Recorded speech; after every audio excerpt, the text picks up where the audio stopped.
Well, good morning, everyone. I would like to call this meeting to order, and I will do a roll call of committee members. Councillor Hamilton,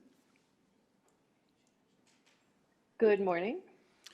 Councillor Jans, Councillor Salvador, Good morning. Councillor Wright, Good morning. and we also have some of our other colleagues joining us. Councillor Stevenson, Good morning. Councillor Tang, Morning. Councillor Knack. Good morning. Okay, I'll go through the list. Councillor Rice, Good morning.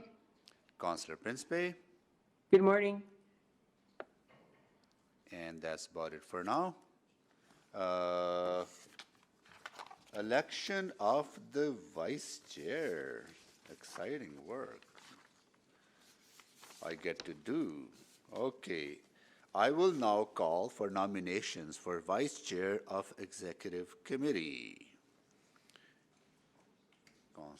I would like to nominate Councillor Salvador for Vice Chair.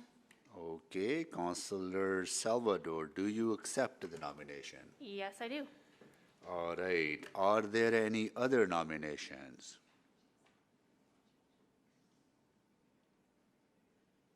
Are there any other nominations? Seeing none, I call nominations closed. Can I get a motion to appoint Councillor Salvador as Vice Chair of Executive Committee? I So move. moved. Councillor Hamilton moved. Okay, please vote.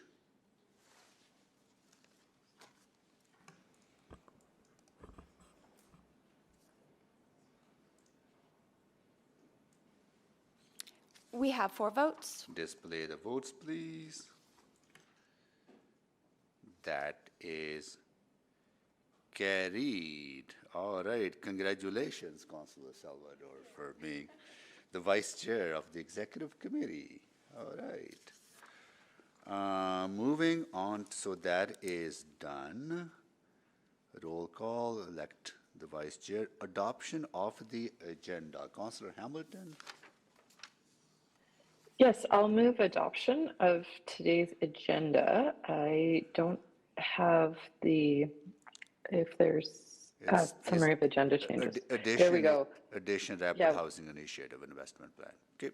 I've got it now, that the March 1st Executive Committee agenda be adopted with the following change: the addition of item 7.3, Rapid Housing Initiative Investment Plan, Round 3. Okay, all right. Please vote for the adoption of the agenda.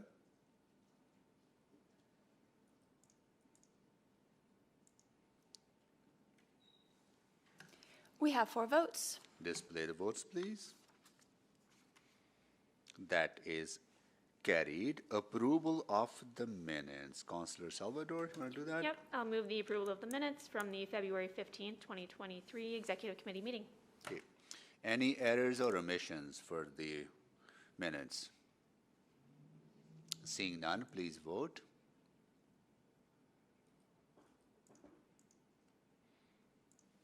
We have 4 votes. Display the votes, please. The vote is carried. Protocol items. Absolutely. I have 2 recognitions today, and we will do them together. And so, good morning, everyone. It is a pleasure today to recognize some great work that is being done here within the city of Edmonton that is being noticed on national and international stages.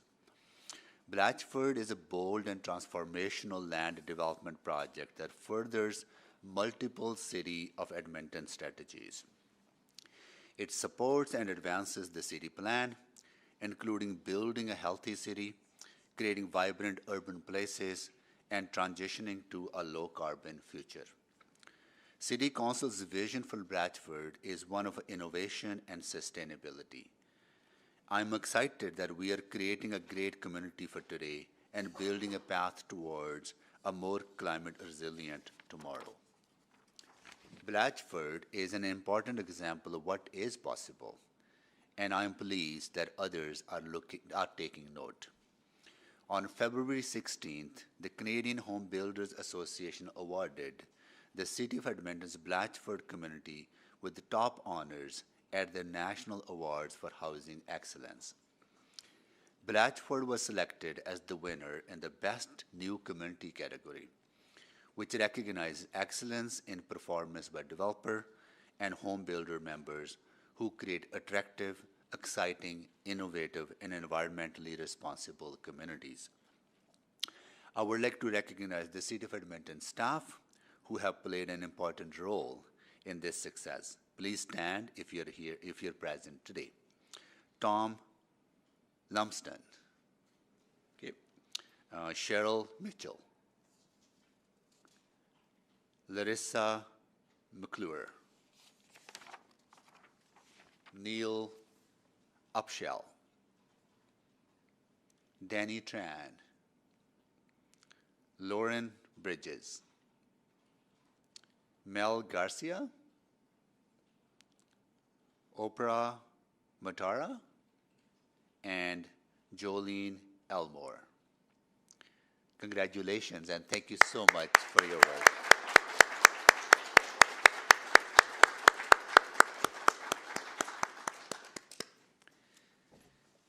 And the city has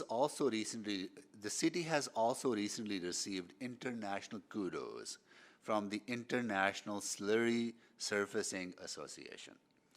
I'm proud to say that Edmonton is the first Canadian municipality to receive the Excellence in Pavement Preservation Award for its microsurfacing program.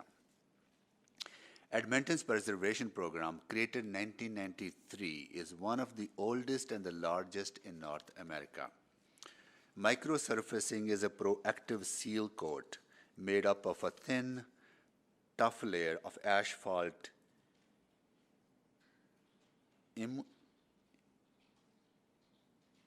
what is emulsion? Is that emulsion? Emotion? Like emotions? You know that English is my second language, right? So blended with finely crushed stone of traction.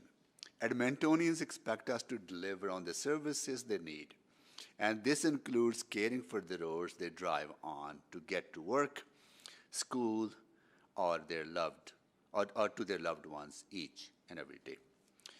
They also expect us to be responsibly maintain the quality and extend the life of these roads. Microsurfacing prevents early degradation and allows the road to reach its full life cycle. Last year, we applied microsurfacing to more than 100 lane kilometers of roads, preserving and extending their lifespan. So I would like to recognize staff from the Parks and Road Services Infrastructure Maintenance team and the Integrated Infrastructure Services Department. Please stand if you're here today with us.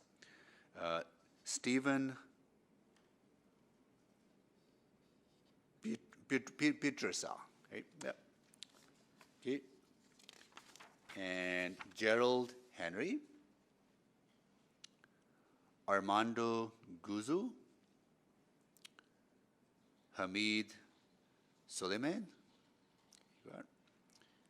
Caitlin Zabreski, Ralph Benincasa, Steve Uguar, Daniel Edevumi, Jennifer Captain, yep. Forrest Gee, Anoop Gimir, Ryan Krastiak. Thank you so much for your hard work.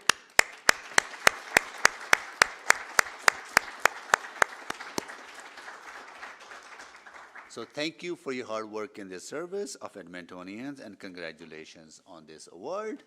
And it's an excellent program. And we see the benefit of that in quality of work, but also in the the extension of the life of our infrastructure. So congratulations to you, and once again, congratulations to folks at Blatchford. Keep it up. Did I miss anyone? I got everyone? Okay, cool. All right.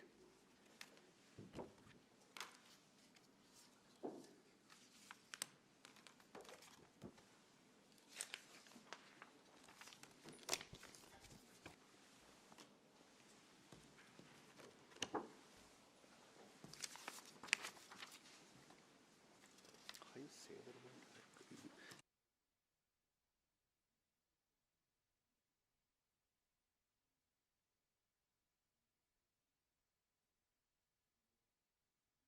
It's called emulsion. Here we go. I got it. Emulsion. Yeah. My staff should have.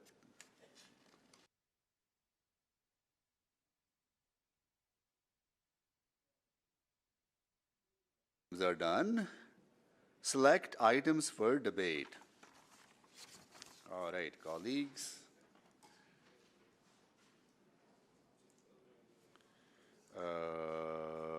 Okay, Councillor Salvador. Yeah, I'd like to select 7-1, 7-3. I see we have some requests to speak for 7-4, so I'll select that. And 9-1. And 9-1. Okay, any other selections? Councillor, oh, that's it? Okay. Vote on the reports not selected for debate. So Councillor Wright, can you move the balance, please? So moved. Okay. Please vote.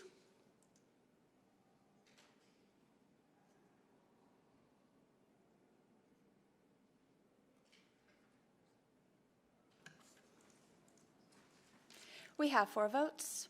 Display the votes, please. That is carried. Okay, I'll go to Clerk Norton for us to read back what we have already approved. Thank you, Mayor Sohi. This morning, Executive Committee has passed the recommendations of the following reports without debate. Item 5.1, Opportunities to Advance Major Infrastructure Projects, has a revised due date to be determined. And 7.2, Valley Line West, Approval of Increase of Pipeline Agreement Amount.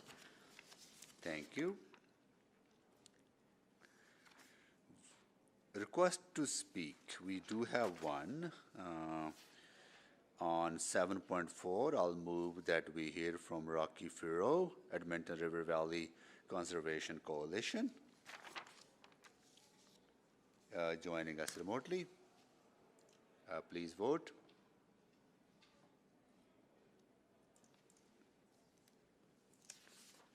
We have 4 votes. Display the votes, please. That is carried. Request for specific time on the agenda, none. Councillor inquiries. Any councillor inquiries? None. Report to be dealt with at a different meeting? None. Unfinished business? None. Now we are going into our first item, 7.1, 2023 Affordable Housing Sites, Sale of Land Below Market Value and Grant Funding.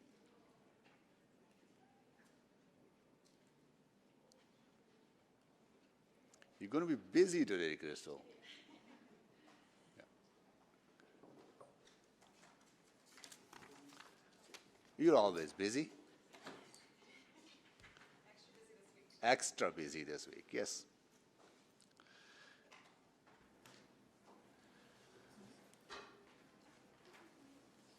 Good morning, Mayor and members of Executive Committee. We do have opening remarks, but we could also go straight to questions if that's No, preferred. please go ahead. Okay. So good morning. The report in front of you today is seeking pre-approval for the below-market sale and grant funding for 2 affordable housing sites in the Boyle Street neighborhood. The units that we anticipate to be developed on these sites will be new homes for Edmontonians struggling to pay rent each month while moving the needle on the city's affordable housing goals as outlined in the updated Affordable Housing Investment Plan and encouraging development within the quarters. The provision of grant funding and land are important contributions the city can make towards achieving these goals. By offering safety and stability to those who need it most, affordable housing creates a safer and healthier city. These two sites will be offered using the process established by City Policy C437A, City Land Assets for Nonprofit Affordable Housing. We anticipate that the approval of the recommendations found within this report will help to streamline the process for affordable housing development. We thank you, and we would be pleased to answer any questions that you may have. Thank you. Councillor Salvador, you selected that, please. Go ahead. Yeah, thank you so much. So just wondering, the report outlines some of the next steps around what this will look like following approval. And I understand there would be a competitive process for selecting a nonprofit housing provider.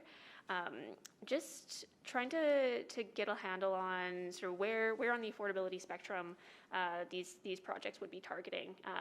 Would we expect supportive housing? Could it be a mix of market, non-market? Just looking for some clarity there. Sure. So as per City Policy C601 directs, provides us with some guidelines that we use to evaluate competitive processes. And in general, for each of these sites, the full range of affordable housing spectrum would be an option. So we could accept proposals along the full range. Obviously, we give consideration for additional affordability.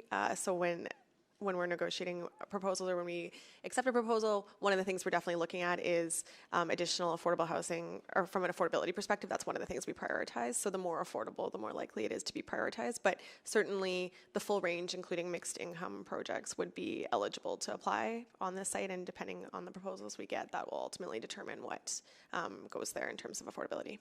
Okay, fantastic. Well, thanks so much for that. And then just one other piece. So yeah, recognizing that this would sort of push Boyle Street above that 16% target, but we are expecting to see fairly significant growth in market rate housing in this area, which would, of course, reduce that proportion.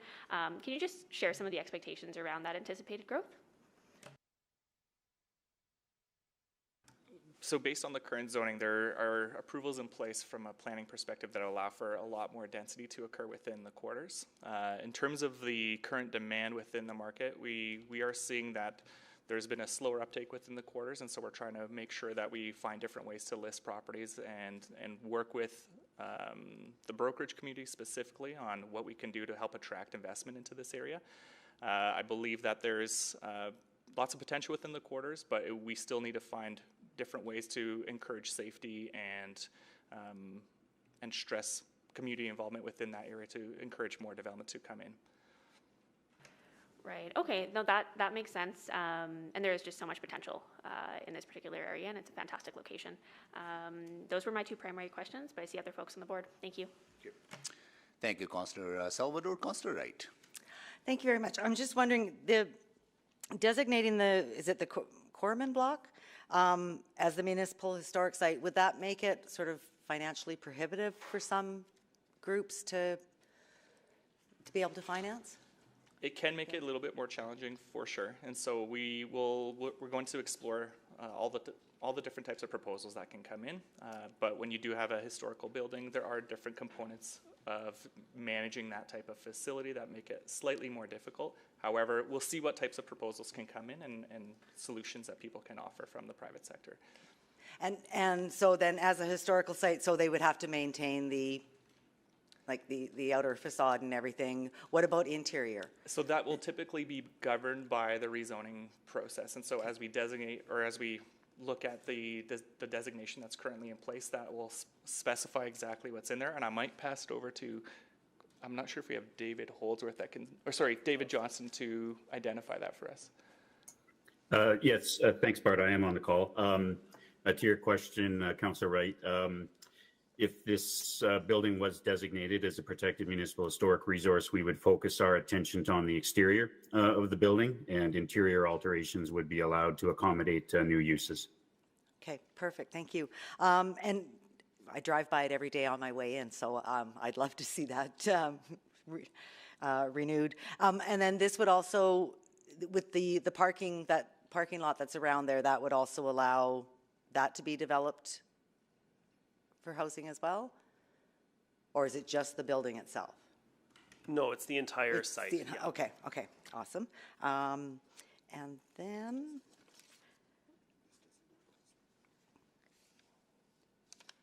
and I think that was all that I had. Yeah, looking forward to voting in favor. Thanks. Thank you, Councillor Wright. So I have a number of questions. First of all, thank you so much for the work and bringing this forward. It's very important that we look for these kind of opportunities to increase the availability of affordable housing. Just want to know how you're going to engage with Indigenous organizations and housing operators to encourage them to apply and leverage this opportunity. So we have assembled a pretty comprehensive list of Indigenous-led organizations that are interested in affordable housing. So when these opportunities are posted, we'll ensure that they are circulated to all nonprofit providers we work with, but in particular also Indigenous-led. And our team is very supportive in engaging organizations to help them understand the implications and, all minding the competitive process, but at the same time trying to provide support. One of the things in the strategy, the Indigenous-led affordable housing strategy we've identified is the need to create an Indigenous liaison position in our section. Okay. And we haven't done that yet, but we're still performing that function while we work to bring that. So there'll be proactive engagement and letting them know, yes, it has to be competitive, absolutely, but the capacity is always sometimes challenged. Totally, and I think we've gotten a pretty good relationship now with real estate and our friends in the law branch to figure out the best way to. And also that. we would love to have more students in this neighborhood, right? So close to the LRT and connecting to all the post-secondary institutions.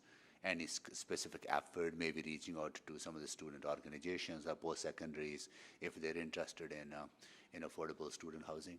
Yeah. Yeah, I've had some conversations with various post-secondary institutions just to encourage the potential of having student housing within the quarters, and those are going to be ongoing conversations. I hope to see where they can land, but just want to let you know that that is occurring as well. Okay. And similarly, the Corman block is right so close to so many other amenities with Chinatown and Chinese community, right? Again, are there opportunities to engaging with Chinese community about notification and as well opportunities and how this could fit into the overall Chinatown revitalization strategy. So I'm just kind of thinking loud on these questions. Yes, competitive market, all that is important, but how do we make it known and how do we try to align some of the other objectives that we have? So it is really important to us that when we're constructing affordable housing that we are mindful of all of the city's goals and objectives in a particular area. And so one of the things that we've been discussing internally is looking at, given the strategic location of that parcel on the Armature and in relation to Chinatown, is there an opportunity to, through the listing process, encourage proposals that consider that cultural context? So it may not mean that the building is necessarily going to serve the Chinese community specifically or be operated by, although certainly we'd welcome proposals from any Chinese cultural groups or nonprofit housing providers, but we could encourage any proponents that are interested in the site to look at how the development could be positioned in a way that's supportive of the overall goals of the Chinatown strategy and culturally aligned. So, neighborhood engagement obviously is helpful there as well. So we are thinking about that and seeing if we can include something around that in our RFP criteria. Okay, well that's good to know. On the remediation of this site, I know remediation can be costly. Are there, because our focus is affordability, are there fundings available for remediation that proponents or the people who are selected can apply for? Yeah, so when we are starting to work with a group who select one of these sites, we'll have to work with them to see if they want to take on the remediation themselves, or if that will fall to the city. And either way, we'll be able to either apply the grant funding back to them so they can pay for that. So they're eligible for that funding along with the affordable housing grant funding for proportion of. Yeah, we have money set aside that we can remediate these sites. Okay. All right, good. That's good to know. On the accessibility, do we require certain units to be accessible for people with physical barriers? That is one of the criteria that we look at in proposals, but I don't think we have a minimum standard on the land offerings. Through our grant program, we do. Okay. Yeah, but on the land piece, that would just be one of the criteria we would look at, but we don't have necessarily a So minimum the standard. second stage, once the proponents are selected and grant funding, they apply for, in this case, that is pre-approval, right? And then you'll negotiate at that time. So we're tying the grant funding in this case to some grant funding, pre-tying it to the site because we know there are some financial challenges associated with development like remediation. If they were to apply for an AHIP grant outside of the land, which they may be eligible for depending on the value of the land and the overall project cost, then we would be looking at ranking that in a competitive process that would consider accessibility. So specifically just with the land, there's no minimum requirement for accessibility. However, proposals that incorporate accessibility would score higher because that's one of the things that we look at, if that makes sense. Got it. Okay, good. All right. Okay, that's, my time is up. Councillor Tang, please go ahead. Thank you. Just have a couple of lingering questions, and glad to see parcels are going to be, made available for us to achieve our goals. I was just curious because I did see that the funds was initially provided from the government in 2008. Why did we hold on to it for so long?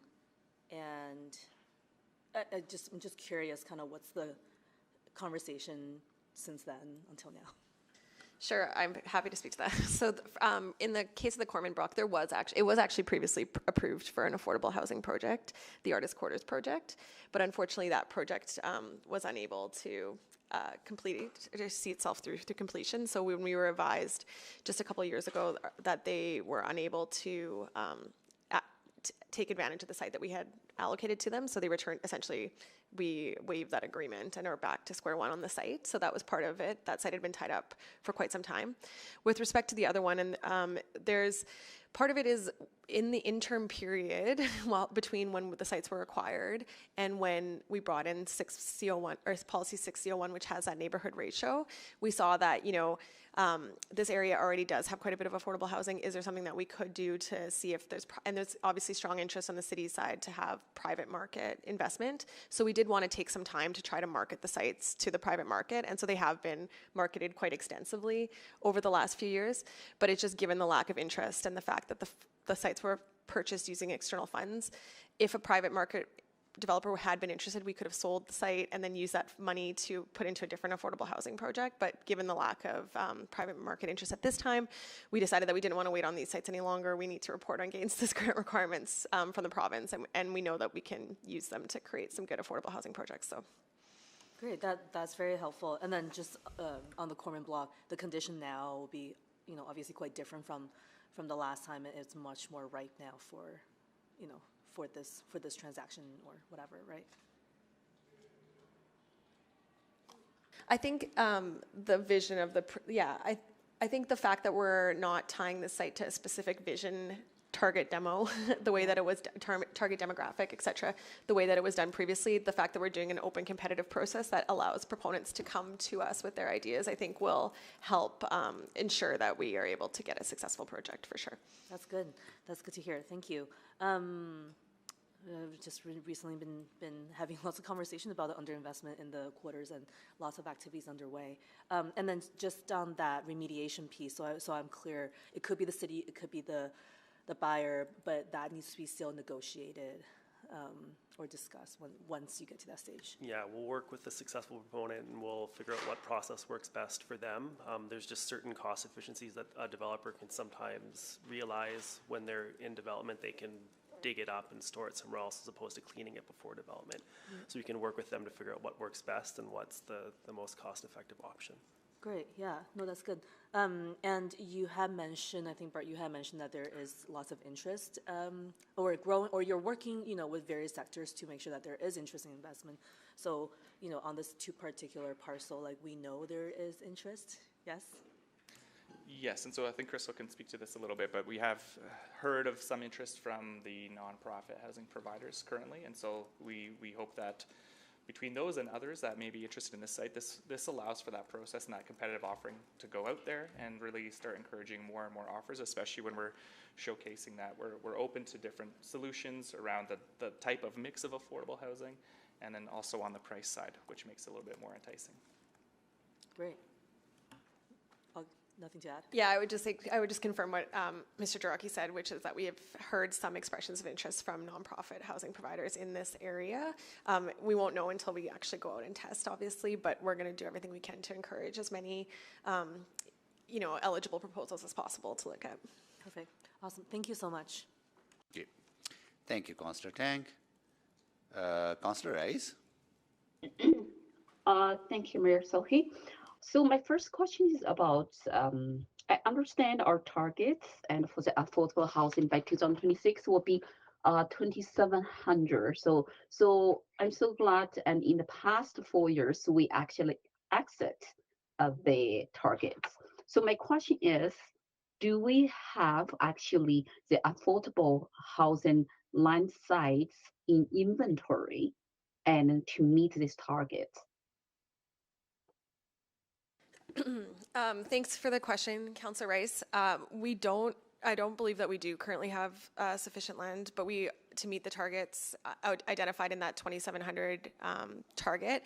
As you may recall, during budget, we had requested 4 years of capital funding, but council only approved one at this time. And so that capital funding source is the source of funding that we typically use to acquire land for affordable housing. So we are looking at, if we need to revise a target or what options might be around the financial piece there going forward. So I think we'll have those conversations over the coming year. And I'll just...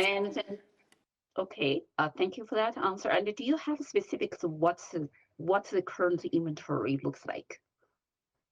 In terms of city-owned land that's held for affordable housing? Yes. Yes, I don't have that in front of me, but we do have a number of parcels already in our inventory, and Mr. Carrig can speak to that a little bit. Additional to land that we own as a city, we also offer the Affordable Housing Investment Program grants. And so those grants are for nonprofit operators where they would be developing on their land. So we do look at the land that we have available, but we also offer those grant opportunities to affordable housing providers where they have land or they are looking to purchase land and know that there is support from the city. So the total of the 2,700, I don't think is fully needs to be from our own inventory. There's opportunity to work with the nonprofits on the land that they own. So if that's the case, do we have a specific plan and how we balance our city-owned affordable housing land and also to provide the grant funding and for other like affordable housing providers lines owned? And then I would like to have a very clear picture for that because for that way we can do the better financial planning and for us. So that's related to my next question. And then is there any specific reason and we need rush to sell those two sites, and specific with the factor of the one site is already the historical resources? So I think there's two questions there, but the first question, Councillor Rice, we did present the Affordable Housing Investment Plan to Executive Committee in the fall, which outlines the balance between land assets and grant funding that we use to achieve the 2,700 unit goal. So we can certainly share that again. And then to your second point around the rush, I think the main piece here about why we're eager to move forward is because these sites were purchased, as previously mentioned, with funding that was provided by the government of Alberta in 2008, and we have an obligation to use these sites for affordable housing because they were purchased with those externally restricted funds. And so we are in constant conversation with the auditors at the GOA, or the compliance folks at the GOA, about the plans to complete the expenditure of those funds or the commitment of these funds for affordable housing. So that's part of the piece with these two specific sites on the timing and why we are eager to move forward with them now. So do we have a specific potential targeted buyer right now, or we don't have any idea right now for the market and who will come from market to buy those lands? As I mentioned previously, we have heard expressions of interest from non-market providers in this area, but we don't have a targeted buyer in mind. The purpose of the competitive process is to make it broadly available to anyone that would meet the requirements of the competitive offering so that we can get a full range or as broad of a range as possible of proposals to evaluate based on the city's goals. Okay, so and in terms of the grant funding for the maintenance, and then is that needs to be approved right now, or that needs to happened after the land site actually developed? And why we two factors right now that needs approved in front of us? Like, I mean, executive committee. Councillor Rice, the reason that we've pre-linked grant funding to these sites is because we know there are some financial obstacles to their successful land development, and nonprofit affordable housing providers are not typically in a position to bear extraordinary costs associated with development. And so in the interest of ensuring these sites are successful, we are linking some grant funding to them to ensure that those barriers can be overcome and a successful development can be achieved. Okay, thank you. That's my question. Thank you, Councillor Rice. I just want to follow up on Councillor Rice's earlier question about the land readiness, and I know that in the last budget deliberation, we allocated funding for 1 year on the capital part of the affordable housing. But it's also my understanding that a commitment was made by the administration to find the balance of the funding over the next 3 years, particularly through surplus that we will have probably. So I just want to get that sense that that commitment was made by the administration to find additional resources over the next 3 years. I would just say, I mean, obviously I'm not finance, so I don't want to speak for them, but I would say we're in very close conversations with our finance department about filling any funding gaps that have been identified. Yeah. And I think through the OP12 work, there's a lot of conversations happening around how do we ensure that the Affordable Housing Investment Plan is resourced the way Council intends. Absolutely, a part of OB12, part of surplus, part of other reallocations, right? So it's I just want to reiterate what we highlighted during the budget, and I just want to make sure that that is top of mind for administration. Yeah, absolutely. Just as a reminder as well, there is a land asset management report that is coming, I think, within the next month or two to committee as well. And so that will provide a broader overview of around how we're dealing with affordable housing properties as an overall administration, making sure that we have land available for that purpose. So yeah, good. I think it was about $80 million total commitment, right, over 4 years, or we had asked for 91 million. 91, yeah. And we funded for, how much did we fund in 2020? 22.95. 22. So one quarter of is funded, and with the expectation the rest of the money will be allocated over the next 3 years. Okay, good. That was my understanding. I know. Okay, all right, Councillor Salvador. Yeah, I'm happy to remove the recommendation in the report. Okay, can you read that into the record, please? Yeah. So that the sale of land in Boyle Street, Roland Road, at below market value as outlined in attachment 1 of the March 1st, 2023 Financial and Corporate Services Report, FCS 01574, be approved, and that the agreements be in the form and content acceptable to the city manager. 2, that the grant funding affordable housing agreement for Boyle Street, Roland Road, as outlined in attachment 2 of the March 1st, 2023 Financial and Corporate Services Report, FCS 01574, be approved, and that the agreements be in the form and content acceptable to the city manager. 3, that the sale of the land in Boyle Street, Corman Block, at below market value, as outlined in attachment 3 of the March 1st, 2023 Financial and Corporate Services Report, FCS 01574, be approved, and that the agreements be in the form and content acceptable to the city manager. And 4, that the grant funding affordable housing agreement for Boyle Street, Corman Block, as outlined in attachment 4 of the March 1st, 2023 Financial and Corporate Services Report, FCS 01574, be approved, and that the agreements be in the form and content acceptable to the city manager. Thank you, Councillor Salvador. Further questions, Councillor Principe? Thank you, Mr. Mayor. I just have a quick question. I'm not really sure about the process. Do affordable housing providers bid on developing the sites, or are they just chosen by administration? No, so we'll have a competitive listing that will go out we'll work with our housing team and come up with what we think is important for providers to give to us, what they're going to develop.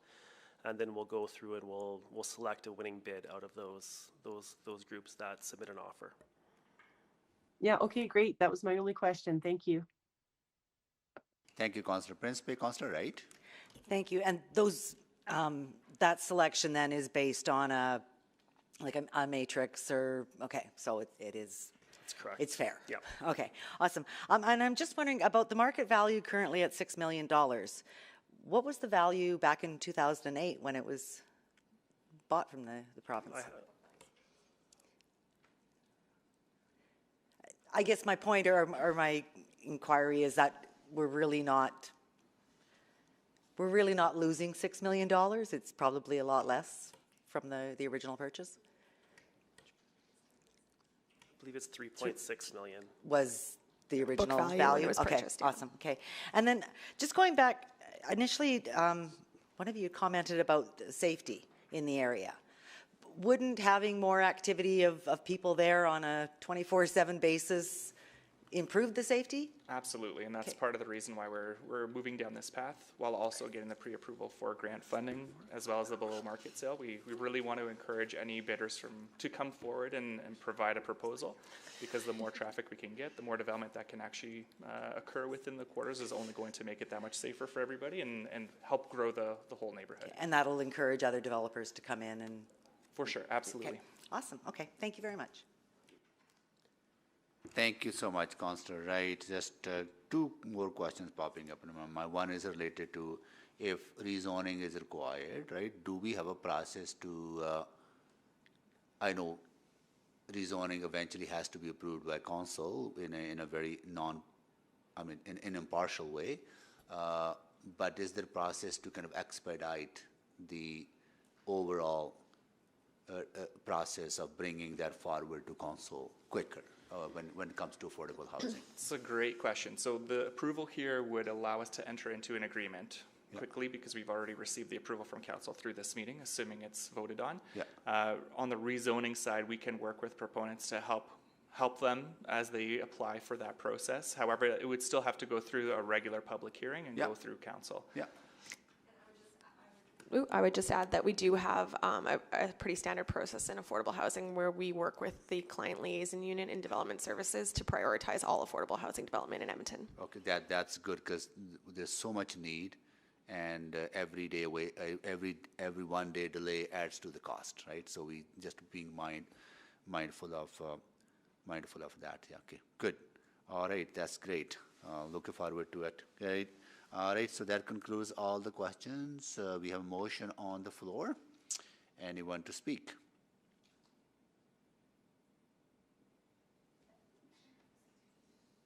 All right, just hold on. Okay, to close. Councillor Salvador.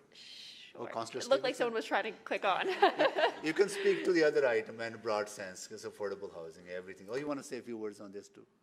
I just wanted to thank administration for this work, and just in terms of the ward itself, very, very pleased to see these two projects coming forward in O'Damon. So that was it. There Thank you go. See, of course.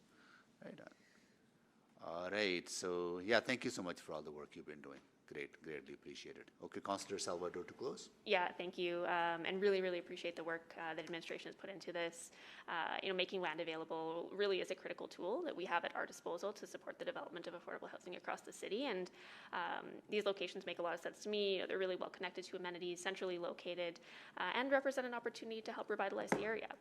And it sounds like you have a really solid process in place that will allow you to see a wide variety of proposals brought forward, and that the criteria for evaluating applications is very supportive of our larger goals around building an inclusive and welcoming city and building community-minded housing. And just on that note, very pleased to hear that there's an openness to encouraging proponents to align with the cultural context of the area as well. And that there are opportunities for community engagement and sort of stakeholder engagement as that process unfolds. And I know we'll be getting into this for 7.3 as well, but just worth reiterating how dire and how urgent the current situation is for affordable housing, and it's steps like this that are exactly what we need to be doing right now as a city to support our immediate and long-term goals related to affordability. So thank you. Thank you, Councillor Salvador. Please vote.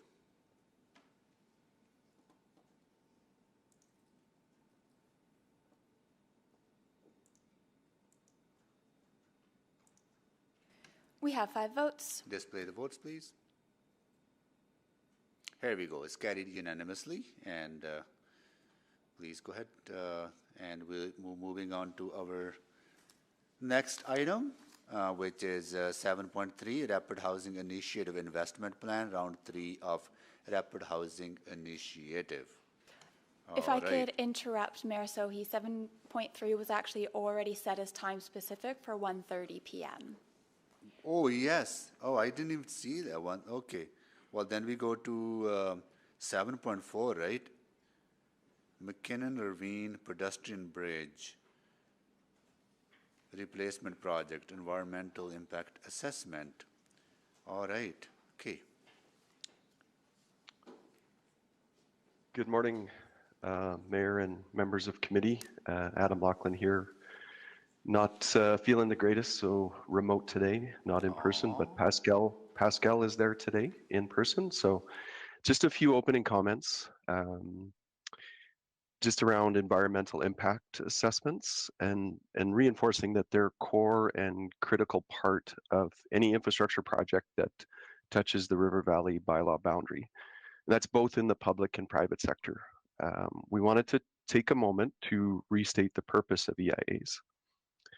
The River Valley bylaw was put in place to protect the North Saskatchewan River Valley and ravine system as part of Edmonton's valuable open space heritage and to establish the principles for future implementation plans and programs for park development.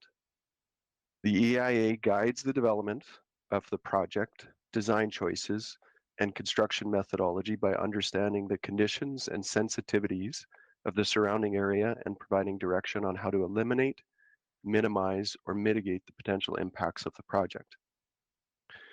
From that perspective, it cannot include specific interventions and impacts of the project as it is still under development. For transportation proposals, it requires that an EIA be completed ahead of any construction to outline current environmental conditions in the project area and identify adverse environmental impacts and how they can be eliminated, minimized, or mitigated through design, landscaping, or construction measures. The expectation is to change the EIA to capture exact details of the specific interventions to be taken during detailed design and construction. Projects would be delayed significantly and add multiple approval points of council for every potential design or construction adjustment required. This approach would significantly impact the advancement of projects that are considered in the River Valley bylaw areas. As it relates to the project at hand, the McKinnon Ravine Pedestrian Bridge Replacement, which is a vital link in the city's active transportation network, the environmental impact assessment was completed in accordance with section 3.4.3 of the River Valley Bylaw Area Redevelopment Plan, which does not require a site location study, as it is not considered a major facility or natural resource development. It is a transportation corridor. The EIA concludes that negative impacts from the project, which is in the same location as the previous pedestrian bridge, are anticipated to be limited and not significant given the implementation of mitigation measures through design, landscaping, and construction.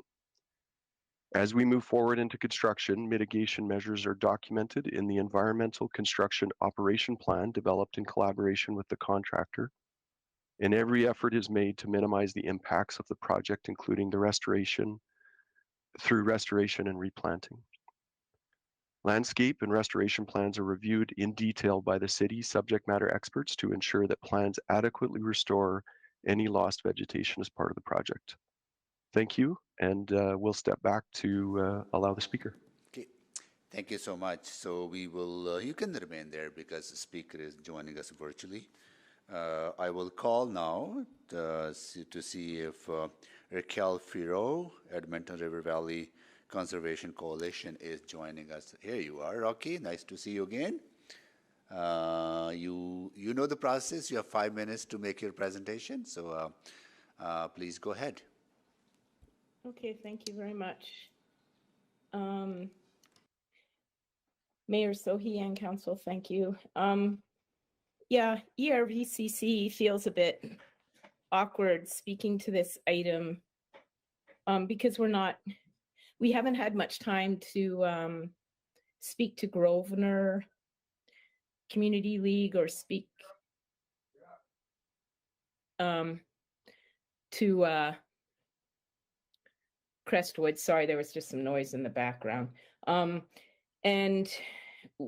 we do understand that they're expecting this bridge replacement. Their expectation has been built up, and so we really haven't had time to talk to them exactly how the process worked for them. But yeah, we feel very awkward submitting our concerns and speaking to our concerns. But that said, we also know that North Saskatchewan River Valley Conservation Society has submitted a letter. So hopefully you all have had a chance to read the concerns of both ERVCC and North Saskatchewan. I think when this bridge was originally built in the 30s, the ravine was quite different. It created more of a detour for the communities. Now when we look at the purpose that the bridge serves, having done a site visit, it really just creates a bit of a shortcut. So I think our chief concern is that a site location study wasn't done. We're not sure whether the communities were given the opportunity to really think about sort of the triple bottom line. Like if you look at the financials, it's a $3 million negative. When you look at the environmental, it's a negative. We're losing natural area and trees rather than using the money to build natural areas or to increase our tree canopy. And then when you look at the social gain, it's a bit hard for us to really know how Grosvenor or Crestwood might perceive the gain. I think our impression was that they wanted more supports for active transportation and safety.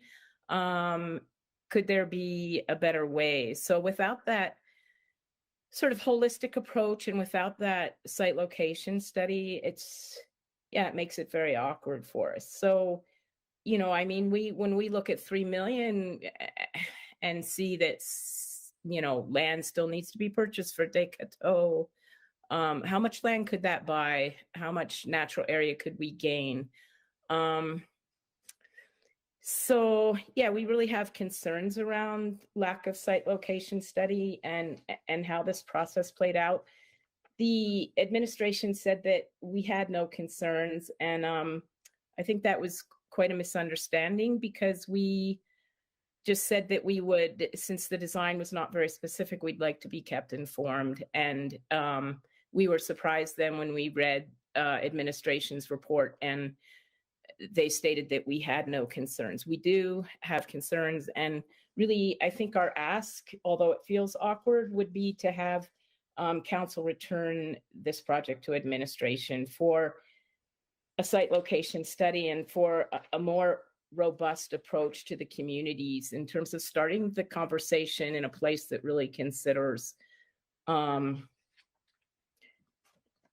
the community's interests and how the community's interests might be achieved, and then how our environmental planning can be done for the benefit of the whole city. So not just the capital cost of $3 million, but this bridge would need to be plowed, then this bridge would need to be replaced again in another 100 years or so. So there's operational costs that we're adding as well as the capital costs. And we do see, from a triple bottom line, that this is a negative. Thanks, Rocky. Really appreciate your joining us. Any questions to Rocky Farrell? Questions, colleagues? Good. All right, thank you so much, Rocky. We'll ask those questions, or we'll raise those. Councillor, just hold on. Just don't go away yet. Just hold on. Here we go. There's a list I didn't see. Councillor Jans. Sorry, Councillor Thank you Wright. for the- Councillor Jans, go ahead, please. Yeah. Thank you for this to the speaker then. So am I to understand your preference is that because of the access on 149th Street and also the existing bridge on 142nd Street, which does have also a pedestrian side, that this bridge at effectively 148th Street be canceled? Again, it feels very awkward for us to say on behalf of, but yes, it's only 100 meters away. It seems like a very expensive shortcut. I do, really hope the local community will be accommodated in terms of how can 149th Street be made safe and, with the LRT coming in, how will they cross the LRT happily? How can Grosvenor get through into the River Valley? I do hope that we look at this holistically, but yes, only 100 meters away is yes. My answer is yes. Okay. And in your research, what did you conclude the purpose of this bridge was in the first place? Well, in the first place, the ravine configuration was rather different. The ravine created more of a barrier. But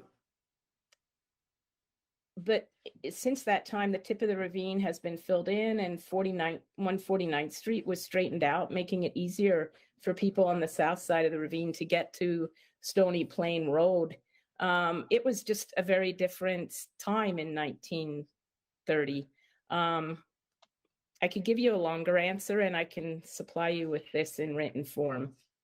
No, this is helpful. I'll defer and ask administration a few questions. Thank you. Thank you, Councillor Jans. Councillor Wright. Hi, thank you. Dr. Furrow, I'm just wondering, so are we in like a little bit of maybe a catch-22 situation where you want to provide your feedback, or administration was asking for your feedback, but because there was no site location study done, you were sort of unable to provide that feedback? Well, they didn't, they reached out to an ERVCC member. The response was, thank you. When you get more specific design details, please keep us informed. And unfortunately, that didn't happen. So yeah, there seems to have been a communication problem for sure. Okay, so I guess, were you and the organizations sort of surprised that this was coming forward then already without any further consultation? We were surprised, and we were particularly concerned that it said that we had no objections. Yeah, that would be a bit of a stretch. Okay. Thank you. I will as well have some questions for administration. Appreciate it. Okay. Thank you so much for joining us, Rocky. Lovely seeing you again. Now we'll go to questions to administration. Yeah. All right, Councillor Salvador, you exempt to this? Go ahead, please. Yeah. Yep, thank you. Just to follow up on some of those threads, I guess I can see what the speaker is saying around the proximity to 149th Street. So wondering if administration can comment a little bit on how important this connector is for active transportation, just given that proximity. Is this a high traffic connector? So, Councillor, we kind of qualify the connection as a neighborhood level connection that is quite used by the Crestwood, Grosvenor area, and I think we definitely heard loud and clear from the community that they would like to see their bridge replaced when it was demolished in 2021. And so we've been working towards that replacement based on both the fact that it's an existing connection, it's part of our active transportation, it's something that we heard loud and clear from the community is used and want. And to speak just a little bit more broadly, the alternate connection, which is the sidewalk around 149 to Stony Plain Road, is not wide enough to correspond to a shared use path, and so it would not be immediately, without any kind of modification, viewed as an alternative to that bridge. Okay, that's helpful. And I guess on the north side of the bridge, once folks get to Stony Plain Road, if they are traveling via active mode or bike, what does that look like? Is there shared use connectivity along Stony Plain Road so they can continue with their journey? I'll see if the team can provide more detail, but the connection is really crossing Stony Plain Road and bringing them into the, I believe it's Grosvenor that's north, but I'll ask Natalie to complete. Pascal's correct that the intent is for them to cross Stony Plain Road at roughly 148th Street. So that's part of the LRT plan to bake in a crossing at 148th Street. From there, it goes into the community. Okay, so there's sort of plans within the current Valley Line West design to, it bakes in this connection. That's Okay. correct, yes. The Valley Line construction plans include this crossing at this location. Okay, gotcha. And then just on the engagement piece with the surrounding community, with Grosvenor and Crestwood, I guess it would be. Yeah, I guess it sounds like there's maybe a bit of a discrepancy between what we heard from the speaker and what administration is saying. Can you just talk a little bit about what that engagement process looked like? You mentioned that there was fairly broad support in the community to see this connection maintained. What did that look like? So you're correct. So there was broad support from the community for this. So that's partly where when the original or the previous bridge was removed, we heard loud and clear from the community that they wanted to see it reestablished. And so as part of the initial planning process for the bridge replacement, we engaged with the community of Grosvenor, Crestwood, and we also engaged with Summit Village Housing Cooperative just near the bridge as well. So it was a fairly targeted engagement process centered around the bridge location itself. And through that process, we did hear, again, desire for the bridge to be replaced, as well as some of the features of the bridge that they'd like to see, including enhancements such as lighting for safety and security. Okay, excellent. And then maybe just one final question. Obviously, significant investment is going to be put into this area via the LRT. We're anticipating a fair amount of development and build up around this particular corridor. Is that right? Yes, it's already happening, Councillor Salvador. Yeah. And then just on the piece related to the site location study, I know, Mr. Laughlin, you mentioned at the outset that is sort of an additional level of detail and granularity that we don't typically get into with a project of this site scale. Is it the scale of the project that would not necessitate the site location study? I just didn't quite capture that. Yeah, we have folks from UPE that are on the call or in person. Sorry, I can't see. That can provide more information related to that. But the gist of it is for a transportation, especially a replacement of a transportation infrastructure, a site location and study is not required. But I'll pass it over to the UPE folks. So that's correct. Within the North Saskatchewan River Valley bylaw, section 3.4.3 would apply, which speaks to existing transportation corridors. So an environmental impact assessment is required, but not a site location study. Okay, thank you for that clarity. That's it. Thank you, Councillor Salvador. Councillor Wright. Thank you. Just along that same line then. So because this is being considered a transportation corridor, that's why we don't need the SLS. But if it wasn't, I guess if it was something else that was being considered to, being constructed in this area, maybe a park or something, would that be a requirement then? Yes, or a new transportation corridor. I guess so. I guess if there could be an environmental impact, why aren't we looking at it in both ways? Like both if it was a park or part of the transportation network? So we do look at the environmental impact in both of those, a site location study and an environmental impact assessment. With an environmental impact assessment, it's very project-based, so we're looking at ways to avoid impact, minimize impact, mitigate. The site location study, we bring in institutional, social considerations, economic considerations, and we evaluate multiple options, multiple locations, multiple ways to do something. So it's a broader consideration than an EIA, but everything that we look at would be regulated via the North Saskatchewan River Valley bylaw, and that's where we take our direction about what would trigger different projects. I mean, because I think either way, there's environmental impacts that have to be considered. And Mr. Laughlin, you'd indicated that the EIA would be reviewed by subject matter experts. Who are they, and I guess what recommendations have they put forward?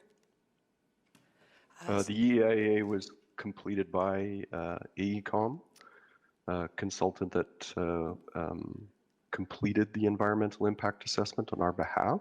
Right. And as the project progresses into design and construction, they, along with our folks, would work with the contractor to develop an eco plan, which during construction takes steps to ensure that from a construction perspective, we're minimizing and mitigating the impacts that potentially are created based on construction activities.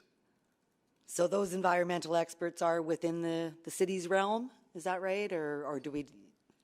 We leverage both. We leverage external expertise, and we also leverage our partners in UP to help guide the best method to carry out these projects.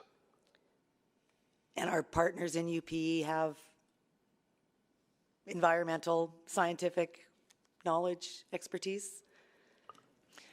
Yeah, so we have a circulation process. We probably send it out to about 20 reviewers as well. So our ecological planners coordinate that. They do have expertise.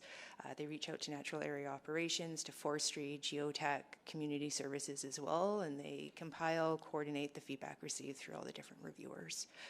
And again, work to minimize, mitigate the impacts that they may see in a project. Okay. Okay, one other question unrelated to that is speaking to Grosvenor and Crestwood Community Leagues. That has been done? Yes, that's correct. As part of the planning process, that was done, and we did receive letters from some of the communities around the need for this bridge. Okay. And then there was also another comment, and I'm just trying to wrap my head around this. I guess as part of the engagement process, looking to mitigate or remove barriers to equity and support equality of outcomes. Like, will that take into account accessibility? I just Yes, trying to understand what that means. Yeah, you hit the nail on the head there. That's correct. We are looking at ensuring that this bridge is universally accessible. Okay, so it'll be accessible to those in wheelchairs, walkers, That's strollers. correct. It'll be wide enough to accommodate them in both directions. Okay, Yes. and stairs, or there'll be? There's no ramps? stairs Okay. approaching this, yes. Okay, thank you. My time is just about up. Okay. Thank you, Councillor Wright. Councillor Knack. Thank you, Mayor Sohi.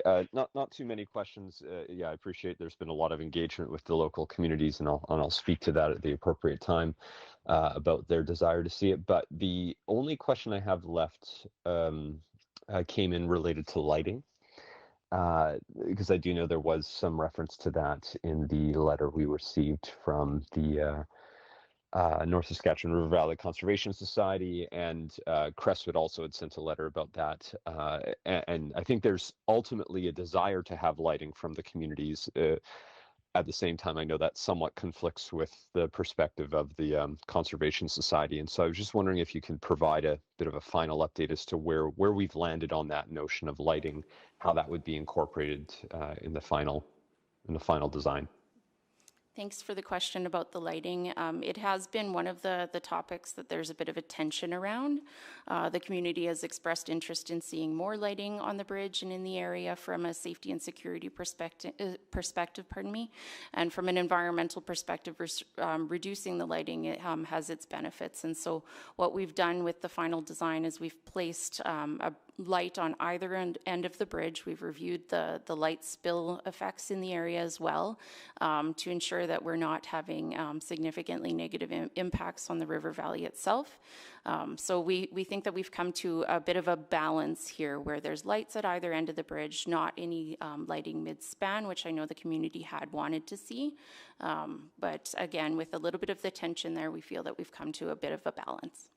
Yeah, and I think the thinking behind that is if you start putting it in the middle of the bridge, while I can understand and appreciate why the community's requested it, that does start to introduce some new impacts that we would have to be thinking about, and that's why you're not looking to incorporate it mid bridge, correct? That's correct, Councillor Knack. Okay, great. This is great. I will speak to it at the appropriate time. Thank you. Thank you, Councillor Knack. Councillor Tang, you're next. Great, thank you, Mr. Mayor. Yeah, thank you for this report. And I was wondering, so I hear, Mr. Lachlan, that you know, if this aligns with the bylaw, we don't have to do the site location study for various reasons. But can you just clarify for me again what will be covered in a site location study that is not in an environmental impact assessment? Like, or I'm sorry, anyone. So it's more about considering options and again looking at ecological environmental considerations along with social and institutional and economic, and kind of taking that triple bottom line approach and looking at it more holistically and how you'd want to proceed. And Councillor Tang, if I can just add, I think it's important to note that site location studies are done for any new infrastructure, including new pedestrian bridges across the river valley, when we are coming in to replace an existing infrastructure, this generally we're within the footprint of the previous ones, and so the site location study becomes even less of a requirement from that perspective. Got it, thank you. And I guess if you can just give me a sense too of scale, like how much does a SLS typically cost on top of?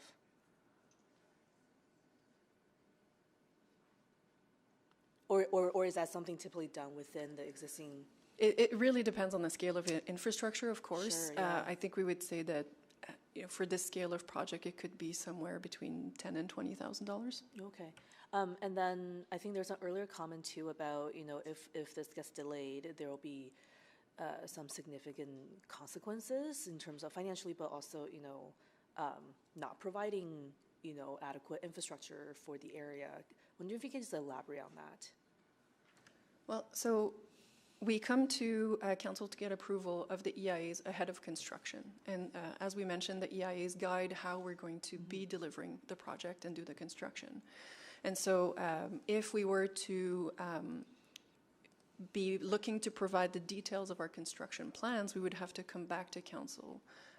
And we might have to do that multiple times because construction is, can change as we find more information about the location or how, weather unfolds and all of these things. And so it's very likely that there would be delayed in when construction could start, and there might be delayed during construction if the level of detail that's required for council to approve gets more into the weeds, if granular, I can say. Yeah. Yeah, no, fair enough. And then there was a concern around just requiring vegetation offsetting. Isn't that something we already do, or is it?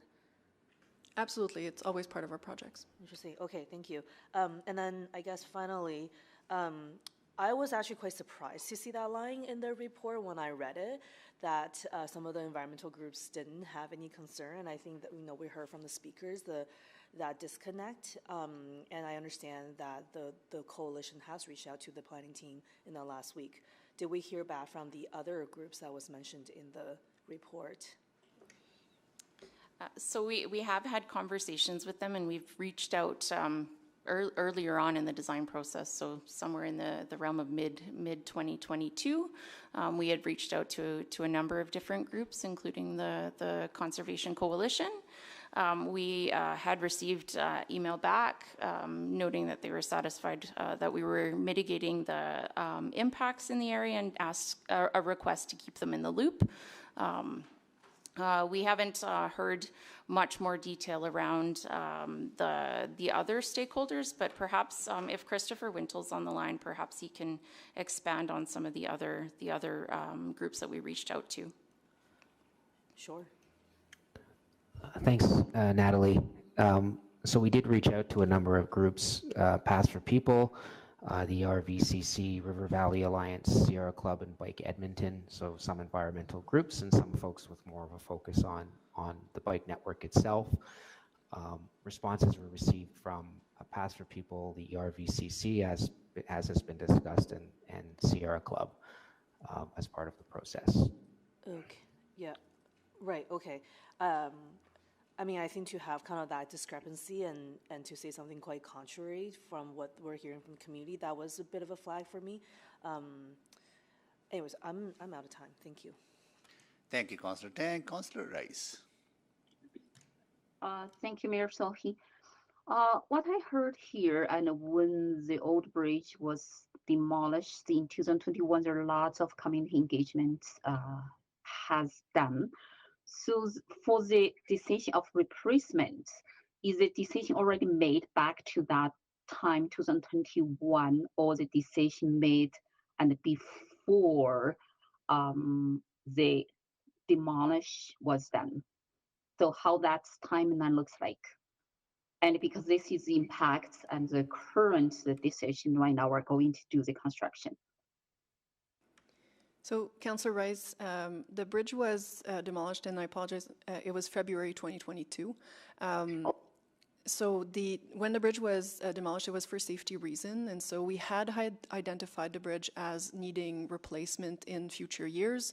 It happened a little bit quicker with the deterioration that took place, and so we were always on a path of replacement. Once it was removed, it was clear that the community wanted to see it replaced and replaced as soon as possible. So back to that time in 2022, so you correct the time, and because the first time I heard is in 2021, that is why I tried to figure out the decision we made to replace is based on in 2021 or based on the current engagement. That's my question for. I guess maybe I'll add to this, Councillor Rice. We have always identified this pedestrian bridge as being a corridor within the active transportation network. So regardless of timing of replacement based on condition, as Pascal alluded to, we always identified that it would be a component of the active transportation system. Okay, so for the funding source and for that millions dollars and already approved in the 2023-26 budget? That's correct. Okay, so what I heard here, it sounds like this comes down to the fiscal prudence, like it's need to have versus or nice to have. So can you comment on that a little bit more? I'll start from an active transportation perspective, from a community connection perspective, from an overall mobility perspective. We feel it's a need to have. There was never an intention to consider that this bridge wouldn't be there. Circumstances, as Pascal has identified, have resulted in a replacement quicker than we anticipated. Okay, because you mentioned active transportation, this part of active transportation, is this funding source is already and is a separate category or is already included in the active transportation category? Because we approved, council, when I say we approved the few active transportation funding and in the budget. So can you clarify a little bit for that? This is captured under our renewal program, and it's renewal of existing infrastructure, essentially. Okay, thank you for that clarification. And my last question is about the report, environmental impact assessment report regarding the trees. Is there any specific plan how we can keep our mature trees? And that is one concern what I heard from our speaker. And because environment and then due to lots of construction going on in the city. I not only heard from this project, I heard from other type of infrastructure project cities doing, and how we perceive our trees to keep that our cities trees quality. And I think that is a very important point. Can you comment on a little bit more on that? Yep, every capital infrastructure project that we undertake, we take every step, every measure to ensure that we're protecting and minimizing impact and removal of mature trees. Maybe to deviate a bit, the neighborhood renewal program, when it goes in and reconstructs the roads and the sidewalks, there is meticulous effort to ensure that the mature trees are retained and the impact is minimized. That's an approach that we take on all of our infrastructure projects. Then how we respond, what we heard is different from what we are doing. And for example, for mature trees, we said we're going to remove, but in many areas, if mature trees was cut, and how we respond to this type of difference. So there are circumstances where, just on the basis of the ability to construct, there does need to be tree removal, and compensation for that is accommodated through the tree compensation management policy that is in place. So for every disruption removal, there is, and Councillor Tang, I believe, asked this question, there is compensation provided as a result, or replanting as a result. Okay. Okay, my time's up. Yeah. Thank you, Councillor Rice. Councillor Principe. Thank you, Mr. Mayor. So this project, as you said, is funded through the Bridge Renewal Program. If this project did not pass at council, would that allocated money go back into the Bridge Renewal Program, or would it actually go towards the lowering the tax levy? Our recommendation would be that it would go back into the renewal program, because whether it be the bridge renewal program or the larger renewal program, reminding council that the level of renewal allocation was 36% of the ideal in renewal investment, it would go back into the renewal program. Okay, yeah, that's what I wanted to know. That's it for me. Thank you. Thank you, Councillor Principe. Okay, any other questions from other colleagues before I go to Councillor Wright? Councillor Wright, you have a couple more questions? No worries. Any other colleagues have questions? Because this is going to go to council, and I want to make sure that all of us are able to ask our questions at the committee, because council's purpose will be to debate this if this is exempted, not to ask questions. So please, okay, Councillor Hamilton, go ahead, please. I don't have questions. I just want to move the recommendation. Okay, can you do it now, please, Councillor Wright? Councillor Hamilton? Yeah, I'll move the recommendation. Thank you, Councillor Hamilton. Okay, all right. Now I'll go to questions. Councillor Wright. Hi, thank you. I'm just wondering what I think we're kind of using the idea of this being a part of the transportation corridor as a way to sort of sidestep. And so I just want to know. I would disagree with that. We're not sidestepping anything, Councillor Wright. Okay, so what determines whether something is part of the transportation corridor or not? Like, and I'm looking to like the Cloverdale Bridge. I don't think that was, when that was being built, I don't think that was considered part of the transportation corridor, was it? When you refer to the Cloverdale Bridge, do you mean the alignment for the Valley Line Southeast? Yeah. Yes, it's identified as a transportation corridor, and we're deviating here, so I don't know if I should be continuing to answer this question, but the Valley Line Southeast planning principles identified using existing transportation corridors. Yeah. Okay. The other thing that I'm concerned with, and we're talking about getting into the weeds, and that is a concern. I think part of the report also talks about the introduction of weeds. Do you anticipate, are they going to be noxious weeds that we should be trying to inhibit the growth of, or any mitigation for that? Absolutely, Councillor Wright. So every project, because we're bringing in equipment and we're going to be bringing in different, we're going to be doing intervention in the river valley. It is a risk, and that's part of the eco plan that is developed with the contractor, with our subject matter experts. And we have done many, many projects in the river valley and have successfully prevented the spread of weeds. And so we're going to apply best practices and measures that have been applied elsewhere.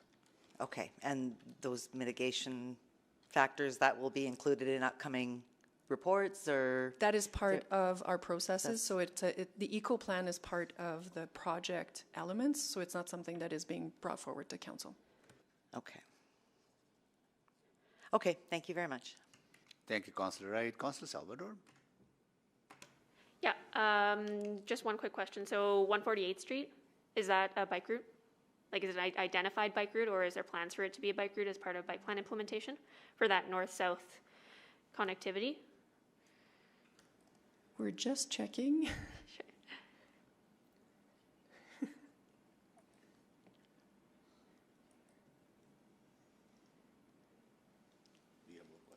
No, that's it. Yeah, while you check this, you know. Sorry, just to confirm, yes, it is a future neighborhood route. Great, thank you. Okay, got it. Okay. All right, that was good. Thank you for getting that answer so quickly. Really appreciate that. Yeah. Councillor Rice. Just one quick follow-up question, and still related to the trees removal. I heard, I understand, and then administration has a good plan and it has a good management and framework in place regarding our trees removal. And in public, saw some trees cut, and then but the perception or the information they received is removal. Do we have a specific message and how we communicate to the public to explain why and from removal to cut the trees? Because the trees and is very important for our community, and sometimes the mature trees will take like 100 years and to grow up. Yeah. And I just want to get more clarity on that. Yeah. Is there anybody here from communications, or maybe within communications folks within the department, or maybe personnel? I can start. Yeah. Go ahead, Pascal. Okay. As part of the communication related to the construction, like it would be part of that communication where we explain to the surrounding areas what they can expect to see, and that includes tree removal notification as well as construction generally kind of notification. And so it is part of the communication plan. We absolutely understand the public's interest in that type of information, and again, we'll do everything to mitigate. In this case, the installation of the new bridge and the bridge widening does involve some impacts to the vegetation and the trees, and so we will be explaining that to the public through the construction notifications. Okay, thank you. Yeah, thank you, Councillor Rice. And just to follow up on that, maybe more of a proactive communication as well, right? Because we heard that during the concerns around the Harlick Park. So it'll be good idea to get ahead of some of the reaction from community. Good, thank you so much. Really appreciate all the hard work and giving us the answers to the questions. So with that, we have motion on the floor moved by Councillor Hamilton. At this time, I'll ask committee members if someone wish to speak. Okay, Councillor, I'll wait. Any committee members to speak? All right, Councillor Knack, go ahead, please. Thanks, Mayor Sohi, and I appreciate that.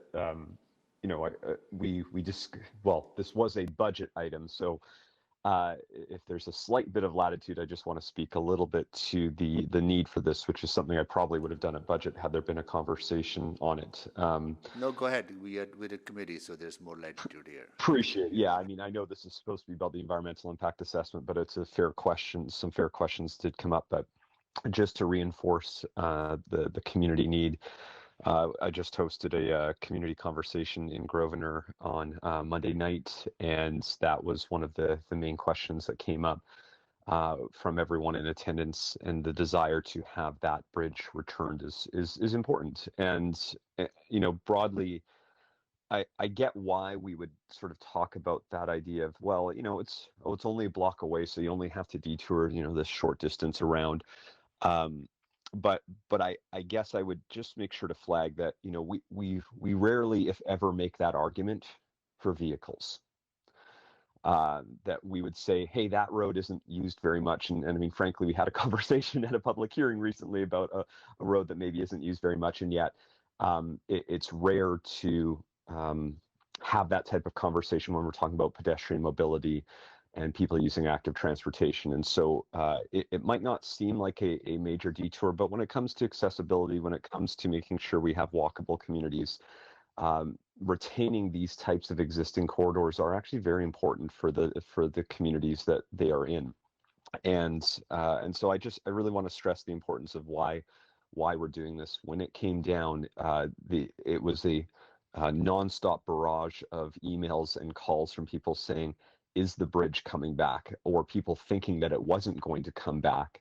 And that said to me a lot about what these communities value about connectivity into the river valley, because that's actually one of the biggest parts about this, getting folks into the river valley as easily and accessibly as possible. And this new bridge will provide much greater accessibility for those with limited mobility.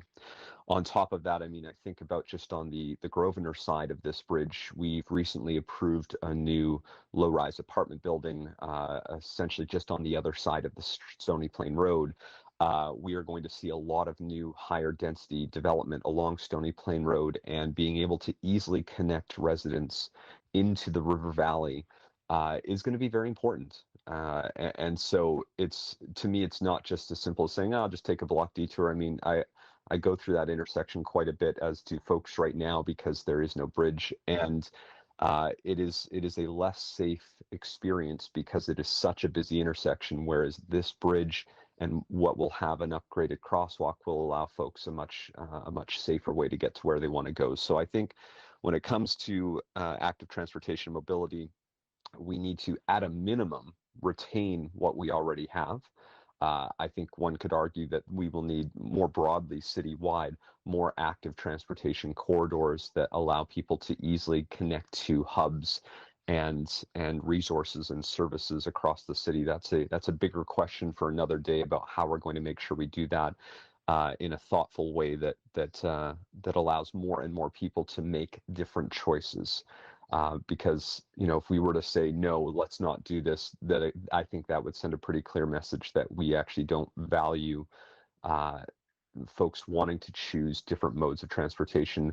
I think it would show that we don't actually value folks more easily connecting into our river valley location. And so this is actually a really important bridge for residents, not just the two communities that are on either side of this bridge, but residents to the north of Grosvenor will regularly use this connection point as a way to get in and out.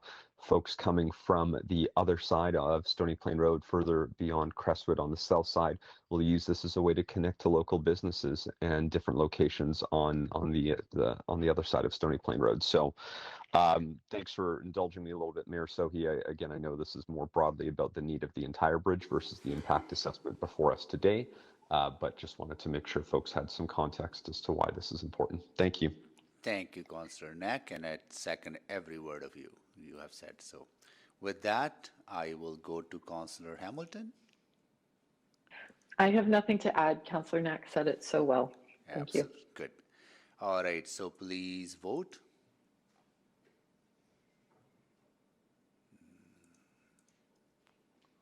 Oh, I lost my e-scribe. Yes. Thank you, Mayor Sohi. We have 5 votes. Display the votes, please.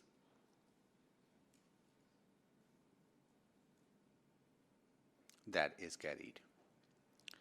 Just give me 1 second. I'm going to sign back in.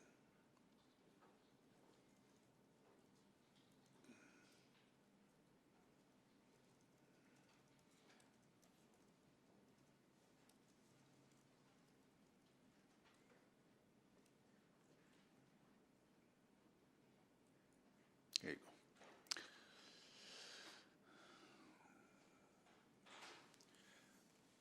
So that concludes 7.4, 7.3 times specific at 130, and we have one item remaining, 9.1. Can someone move that go into private, please? So moved. Thank you. Please vote.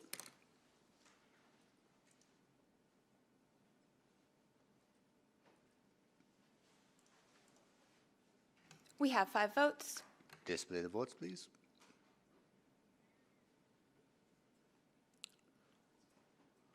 That is carried.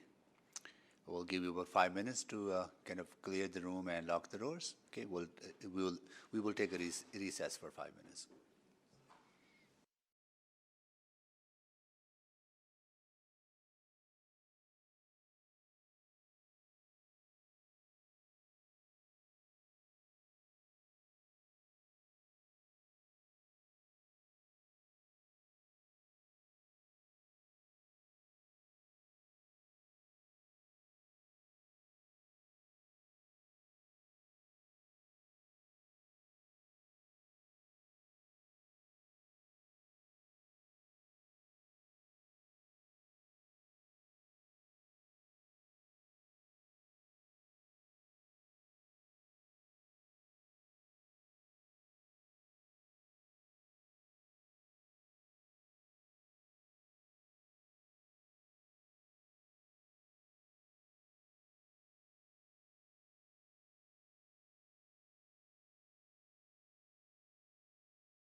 Yes, please. We'll just make sure that the doors are open.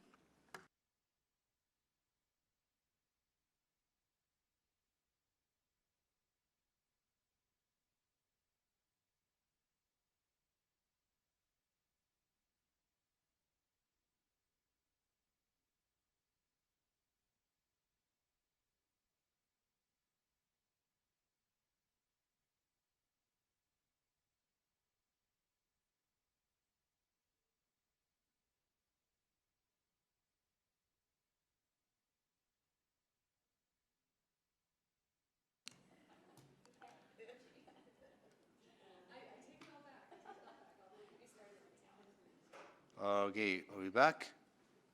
Yes, All right, we're back. So, Councillor Wright? Go ahead, please. Thank you. I move that the proposed settlement authority as outlined in the March 1, 2023 Office of the City Manager Report, OCM 01693, be approved, and that the March 1, 2023 Office of the City Manager Report, OCM 01693, remain private pursuant to to Section 16, 24, 25, and 27 of the Freedom of Information and Protection of Privacy Act. So we have a motion on the floor. Please vote.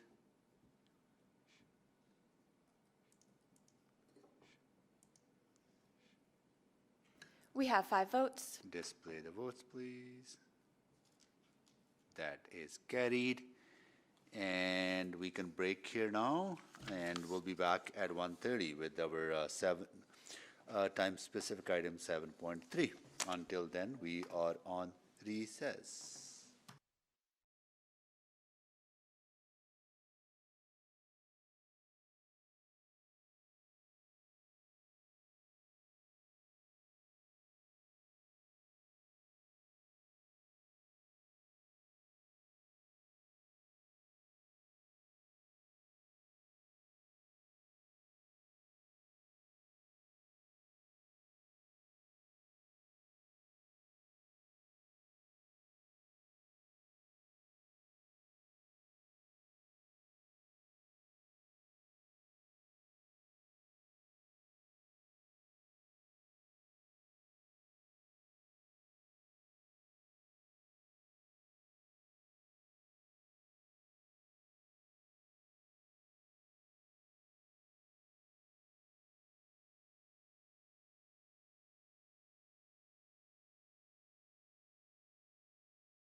Okay, all right, everyone. I would like to call this meeting back to order and do a roll call of council members.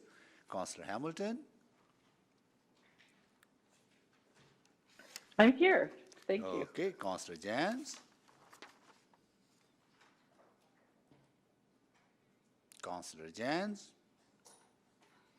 Councillor Salvador is here, Hello. Councillor Wright, Good afternoon.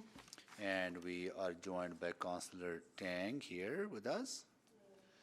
And let me check through the list virtually.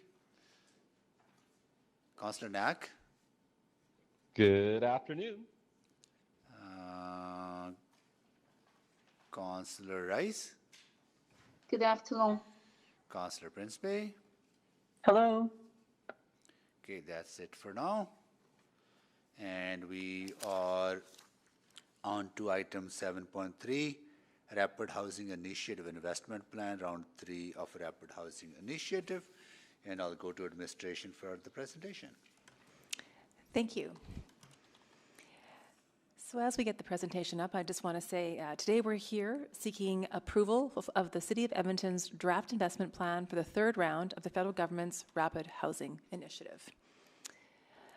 Next slide, please. I'd like to start by providing a bit of background on the Rapid Housing Initiative, or RHI. It was launched in 2020 and is delivered by the Canada Mortgage and Housing Corporation under its National Housing Strategy. It was created to support the rapid construction of affordable housing with a focus on housing for people who have experienced homelessness or who are at risk of homelessness. When this program was created, the City of Edmonton was already in the planning stages of our first 4 supportive housing developments. We used this opportunity and allocated the funding received in the first round of RHI to add a 5th site and ultimately build 210 new units of supportive housing using modular construction. In the second round, the city supported 3 non-market housing partners to convert hotels into supportive housing, creating an additional 236 units of supportive housing. CMHC has announced that Edmonton is the recipient of $12.5 million under RHI's City Stream, Round 3. Our proposed investment plan outlines how we would use this City Stream funding and our pursuit of additional funding through the RHI project stream in a manner that is consistent with the 2 previous rounds. The investment plan includes a list of proposed development projects led by our partners in the non-market housing sector and a proposed city investments that would help these proposals succeed. With that background, I'll turn over to Stacey Galatly, Branch Manager of Social Development. Thank you, Jennifer.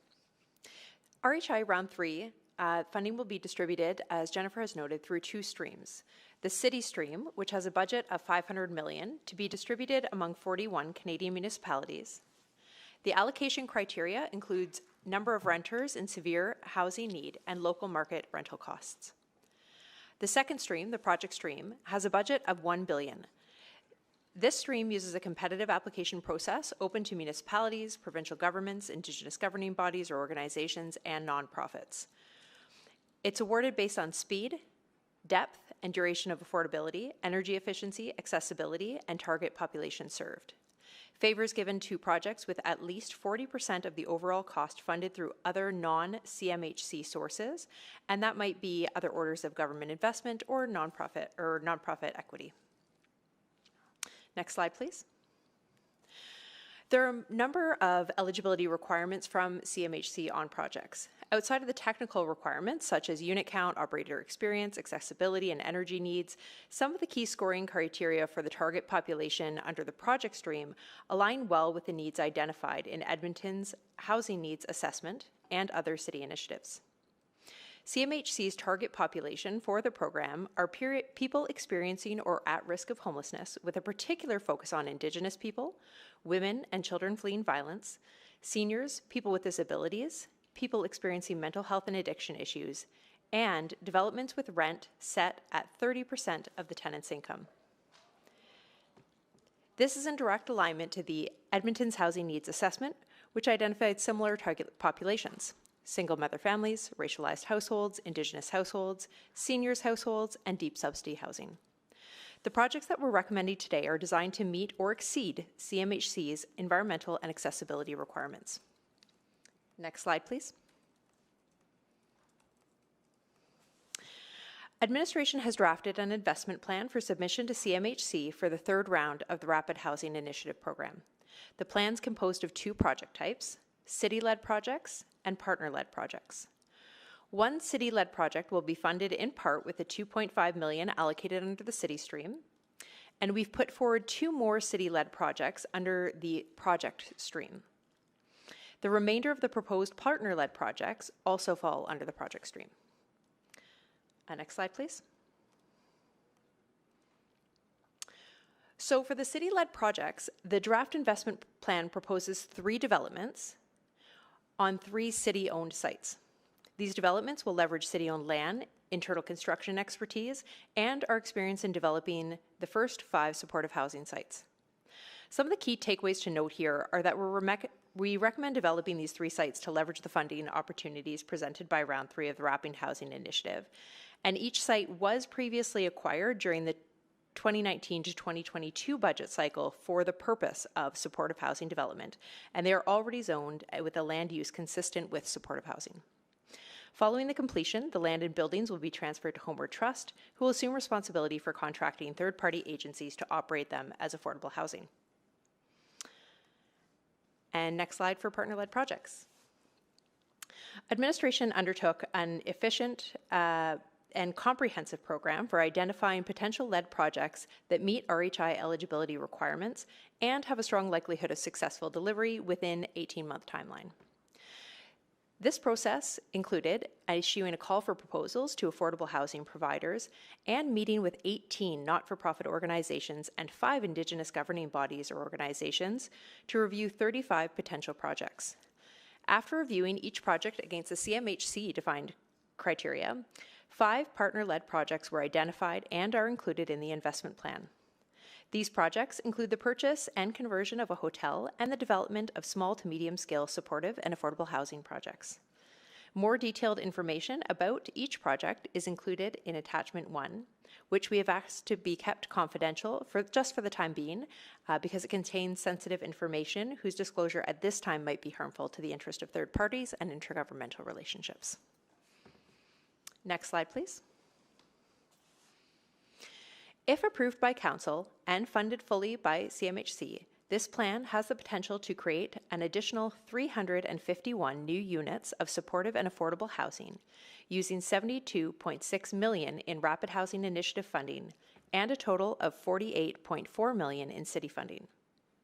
The COE contribution figure includes both new funding we are recommending to commit and money that we have already been previously committed through the City of Edmonton Affordable Housing Innovation Grant Program, which is broken down on the next slide. So we will go ahead to that next slide. Thank you. The City of Edmonton's contribution, as I noted, can be broken down further. $48.4 million in total if all projects in the investment plan are approved and funded. Of that $48.4 million, $11.1 million has already been invested through existing grants or lands or through grant commitments made during the 2019 to 2022 Affordable Housing Investment Plan.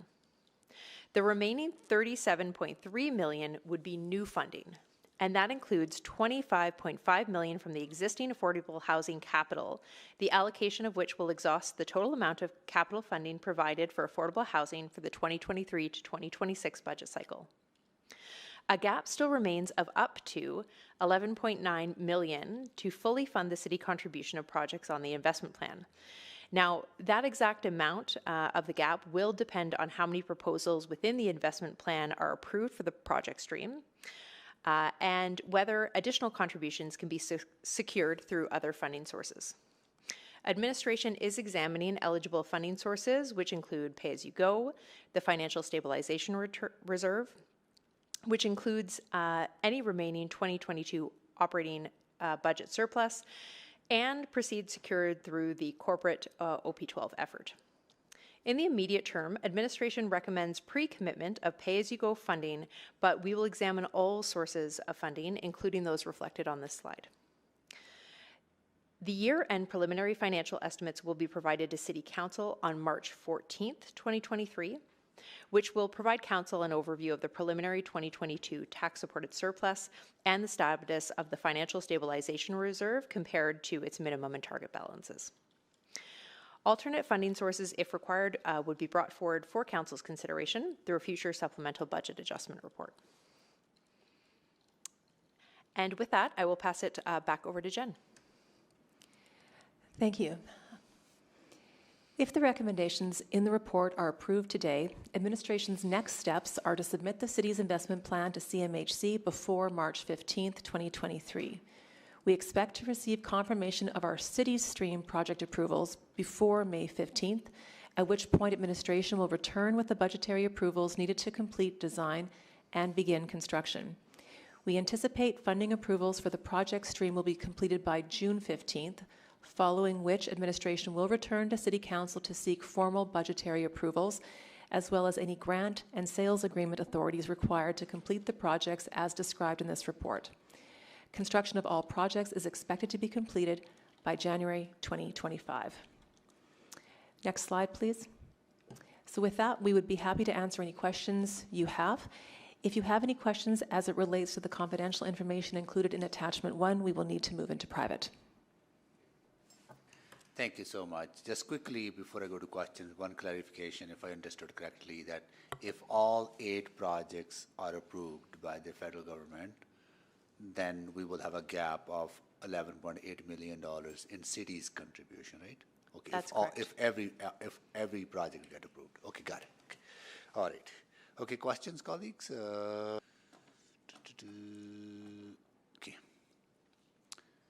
Just waiting for the slide to be removed from the screen so I can see the, here we go. Councillor Salvador, you exempted this. I'll go you first. Yeah. Yeah, thank you. And thank you so much for this report and all the work that went into it. I imagine working with such a tight timeline, you've been really, really under a lot of pressure, so thank you. So regarding the funding or potential funding shortfall, what can you share around what we're expecting for that surplus at this time? Is there someone on from finance? Stacey Padbury's online.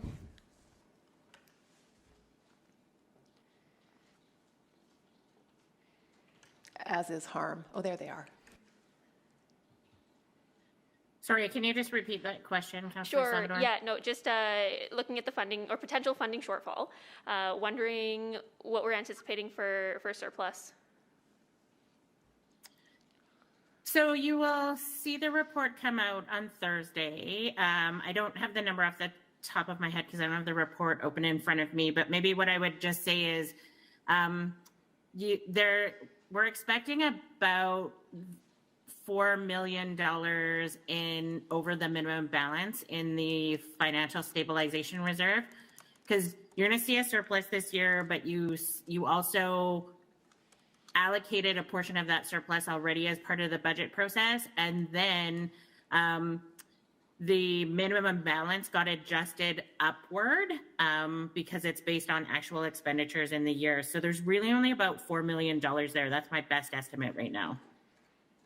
Yeah, okay, that's helpful. Because I was trying to just square that around did we use the entire projected variance during the budget deliberations? And I know that the portion of that was allocated. So no, that's helpful. And then just wondering, in previous rounds of RHI, how successful have we been? Like, if we submit 8, what have we received in the past? Like, are we anticipating and have sort of a high degree of confidence around receiving that?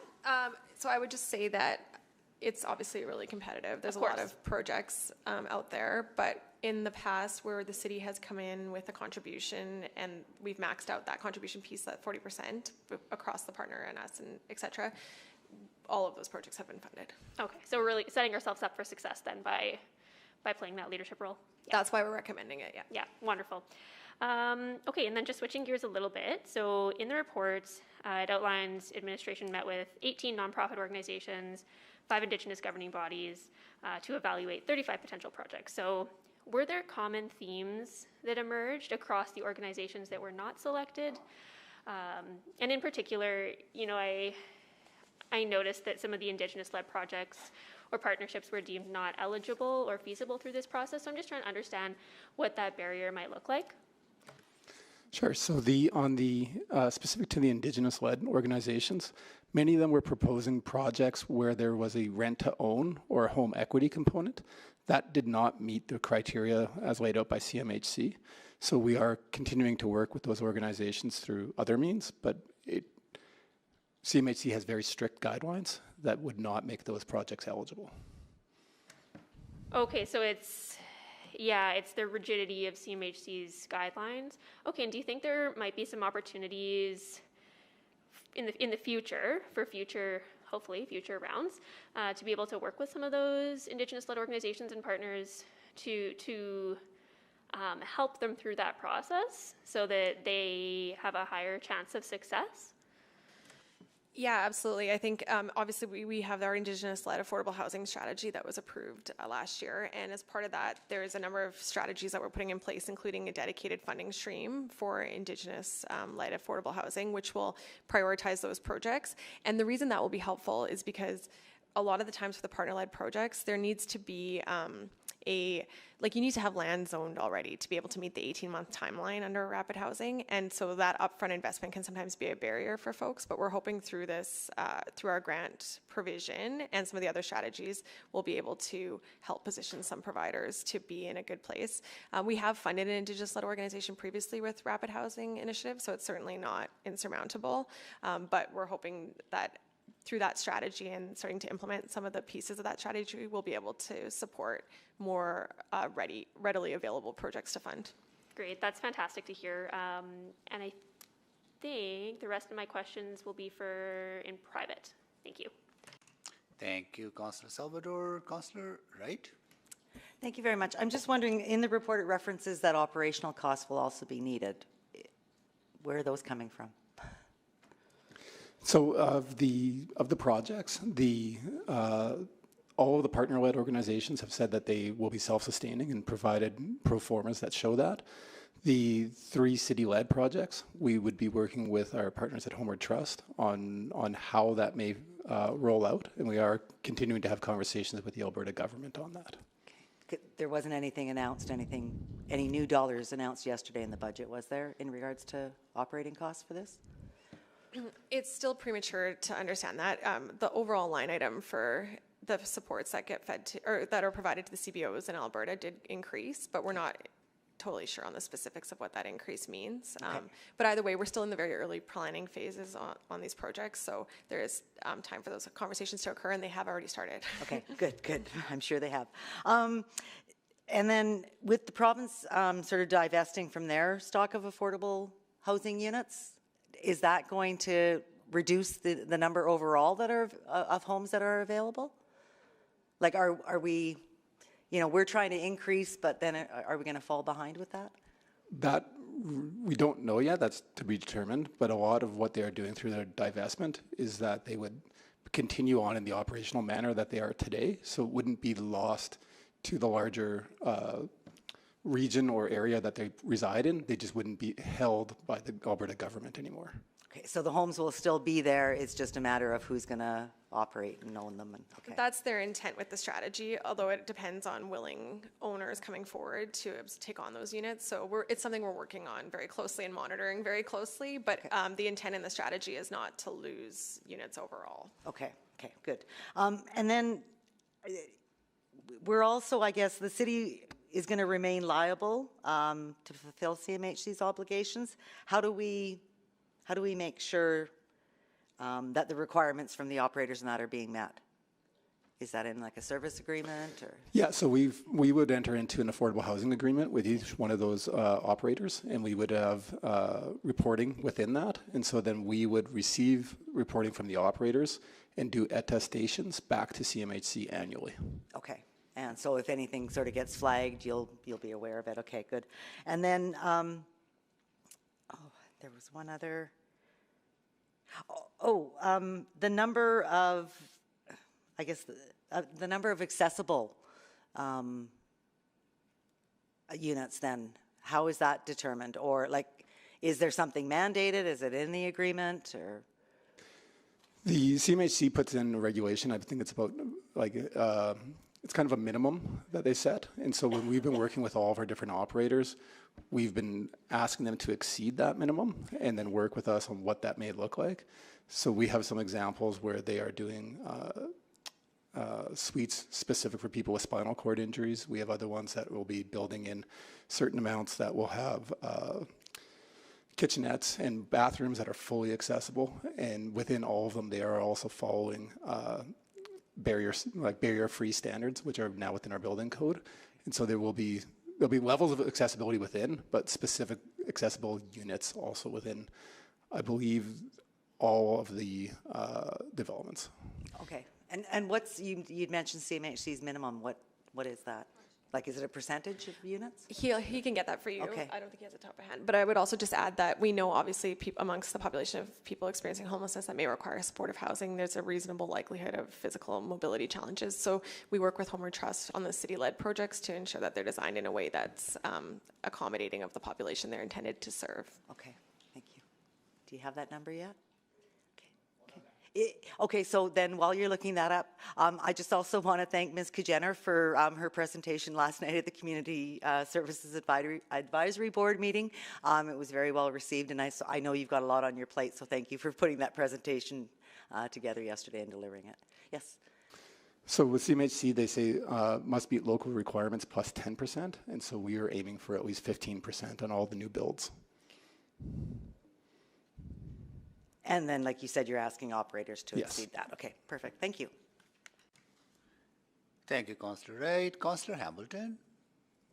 I just have a quick question here. So you're looking to bridge the $11 million gap, and the recommendation is in the report is that it comes out of pay-as-you-go. But one of the suggestions was that this could come out of OP12. My question is for Ms. Padbury. What's the cash flow looking like for funding that $11 million gap by the end of 2023? So if the question is, will it create any cash flow issues? I don't think it will, but that is one of the reasons why we're recommending pay-as-you-go. So this is an overcommitment of pay-as-you-go at this point in time. It'll give us some time, and we think that there is sufficient cash flow to be able to do that. And this will give us some time to work out if there's a more appropriate funding source or something that is better, a funding source that's better suited, and we would bring that back in the spring supplementary budget adjustment. And that's sort of my question, because as one of the sources identified was OP12, I could see potentially reallocation coming from within the organization. This would be a good fit for that. However, you're not going to know that until probably much later in the year, correct? That's correct. And we first have to deal with the very first $15 million in each year of OP12. So we've already removed $15 million annually from the budgets over the next 4 years. We have to deal with that first before any sort of retransitioning of money to other items. Fair enough. Okay. All right. That's really what I was sort of looking at in terms of where we're going to get the money, and my question to you in terms of smoothing it out over the course of the year. All right, I'll leave it there. Thank you, Mr. Mayor. Thank you, Councillor Hamilton. So in the previous applications to RHI, I think our dollar invested generated, I think, $4 of investment from other orders of government. But in this case, we are proposing to invest more, right? Because with the hope of being more competitive in the in ensuring that we are successful. Like when I look at the investment we made compared to the last 4 years, it was less than what we are proposing. Is that the intent, that we are more successful? Actually, I would suggest that the funding allocations here level proportionally is more or less consistent with the previous rounds for RHI. But what I think you're thinking of with the leverage factor is that we usually get a bit of a better leverage factor across our whole investment plan, and that's true. These units are the most expensive to build, and they are they're because of the rapid nature as well. There's a few pieces to this program that mean that we don't get quite the same like 1-to-6 ratio that we might get across our whole program. And part of that is because the previous councils also directed us, said it's okay if we go above our sort of 25% contribution level because of the priority around this type of housing. Right. So if we go above, what I want to understand in your comments earlier on about, like if our share is higher, right, then the likelihood of being successful is more. That's correct. Yeah, like basically the CMHC prioritizes projects that have 40% funding already in place so that they're matching at a 60% level. That's how you max out their scoring to prioritize your projects above the others. So if we are able to get to 40%, our success will be higher. That's correct. Which is, I think that's a good strategy because this is a huge need in. And the other thing I'll just mention also, Mayor Sohi, sorry, I've been around too long, is that we know that there's often operating dollars attached that come in after the projects, right? Whether that's through Homeward Trust contributions on the supportive housing side, which is a GOA piece. So we know that there's additional leverage on the operating side that we often that we're not capturing in those ratios also. Got it, okay. I want to come back to the Indigenous housing part, right? I understand there's a lot of work going on, right? But I just want to emphasize the recognizing the high need of affordable housing and supportive housing among Indigenous community members, right? How do we figure out a way to prioritize that? So certainly through like I mentioned, through our Indigenous-led affordable housing strategy, we're prioritizing execution on that strategy this year, implementation. So there'll be a number of things that you'll see that are different, including like hiring a dedicated staff person whose full-time job will be to liaise with Indigenous-led housing providers and look for ways to partner in differently than we have before. We have, our AHIP grants that we prioritize Indigenous-led housing through. We obviously even within this RHI, any project that's receiving funding from Homeward Trust has to have 60% people experiencing homelessness who are Indigenous are prioritized. Like they need to be proportionate to the by names list. So it's certainly top of mind, and it's an area that's a huge focus area for our section. Yeah. Is Susan part of the delegation? She is. Come on. So we can ask you questions too, right? Yeah. On the once the projects are built, they transfer over to Homeward Trust, right? And then you select the partners. Am I right in that process, right? And so in your selection, how much emphasis is given on the selection of the proponents, say from Indigenous? It's all of our procurement would prioritize Indigenous and appropriate cultural supports, but in addition to that, like with the last 5 sites, we predetermined that we would have two different Indigenous organizations contracted and really help and really intentionally build the capacity of those organizations, as well as provide additional capacity building dollars. So just as they staff up, some of this work is expansive for some organizations, so we have funded that as well. So it's out of the 5, 2 are Indigenous led. Yes. Okay, that's great. Yeah, good. Okay, well, keep up that good work. Really appreciate that. Okay, coming too close to my time, and I will go to Councillor Stevenson. Thank you. I just want to echo comments earlier, thanking you so much for the work that you've done to pull this submission together. I do actually know firsthand how much work that is, and can't imagine the many sleepless nights doing that. So thank you so much, and also just really impressed too how we did take such a long view to positioning ourselves to be successful for this round. And so maybe following up on some themes that have been up here before, is there a way that we can be really strategic for the next round with an emphasis on working with Indigenous housing providers, not just to be operators, but also the potential owners of the buildings as well? Yeah, I think that that is something that we could look at. There's certainly, when it comes to Rapid Housing Initiative, because of the eligibility requirements, there's like a number of things to consider, including, it's often not just capital that's required, but operating, so making sure that the projects would be set up for success. But if that's council's desire, then that's certainly something that we could bring back more information on, or suggest a process of what that might look like. Great. And some pros and cons to both approaches. Perfect. Yeah, I think that could be a really helpful exercise to go through. Just in terms of the funding shortfall, potential funding shortfall, would these projects be eligible for provincial capital grants? So that's something we could potentially look at in terms of filling that gap? Well, the short answer would be yes, and I could provide more information in private if we do go into private, because the work mentioned information that is related to intergovernmental relationships. Gotcha. We're just trying to think of we can look at our own funding streams and different pieces there, but that could be another route as well. Just in terms of, again, really thinking about how we make the most out of our housing investments. You mentioned that there would be affordable housing agreements signed with the operators, or would they also be signed with Homer Trust as the owner of the building as well? And where I'm going through is just in terms of some of that annual reporting on success factors around vacancies, turnover, even extended demographic information like race-based data. Also, just wondering what the reserve policy or expectations are when we hand over the physical assets.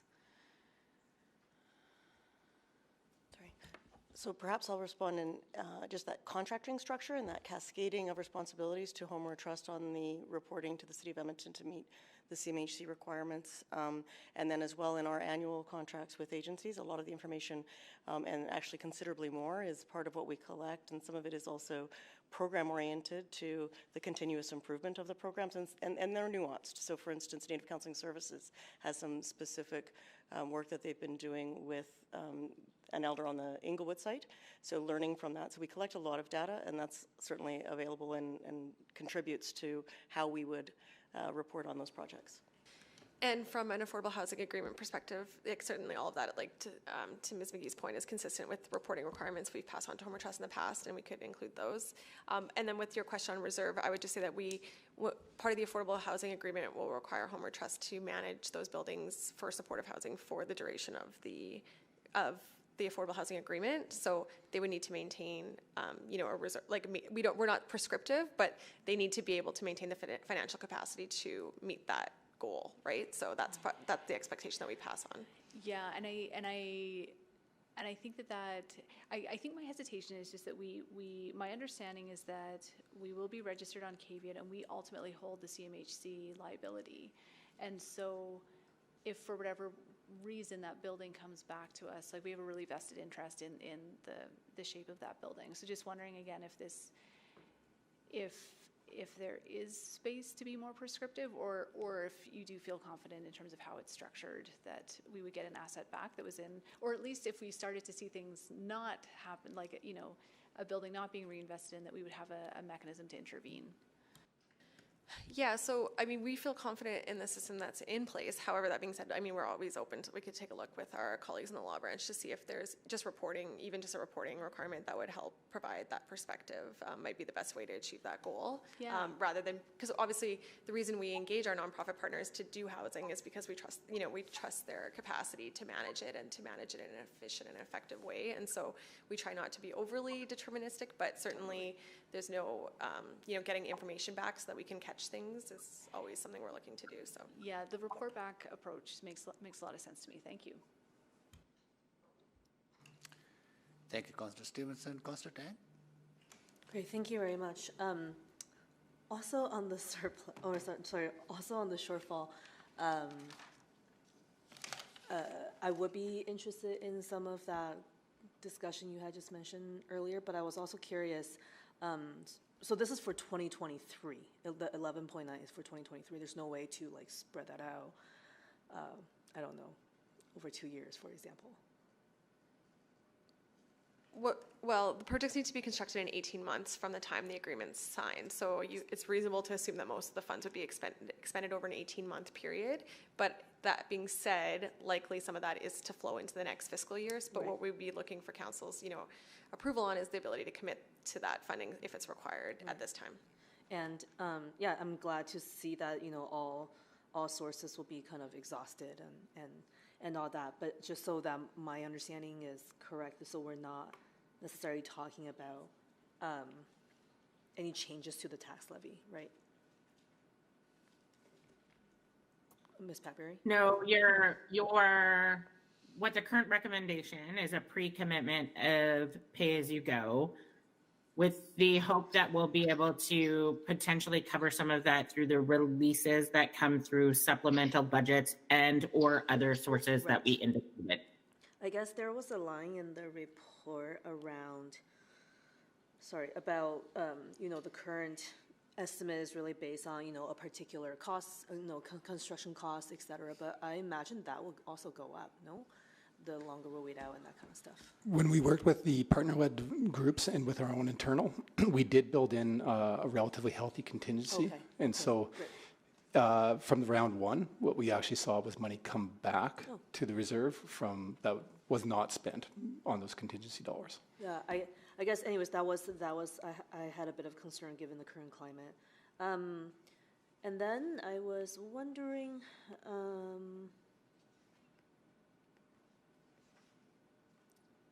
yeah, actually, I think my outstanding question is related to Intergov, so I'll just stop there. Thank you. Thank you, Councillor Tang. Councillor Rice? Thank you, Mayor. So I do have a few questions here. So the first question, does this initiative covers our winter emergency shelter needs? So sorry if I missed the earlier discussion. No, it does not. So that means, and then when the emergency shelter needs come back, we have to fund additional funding and for that piece.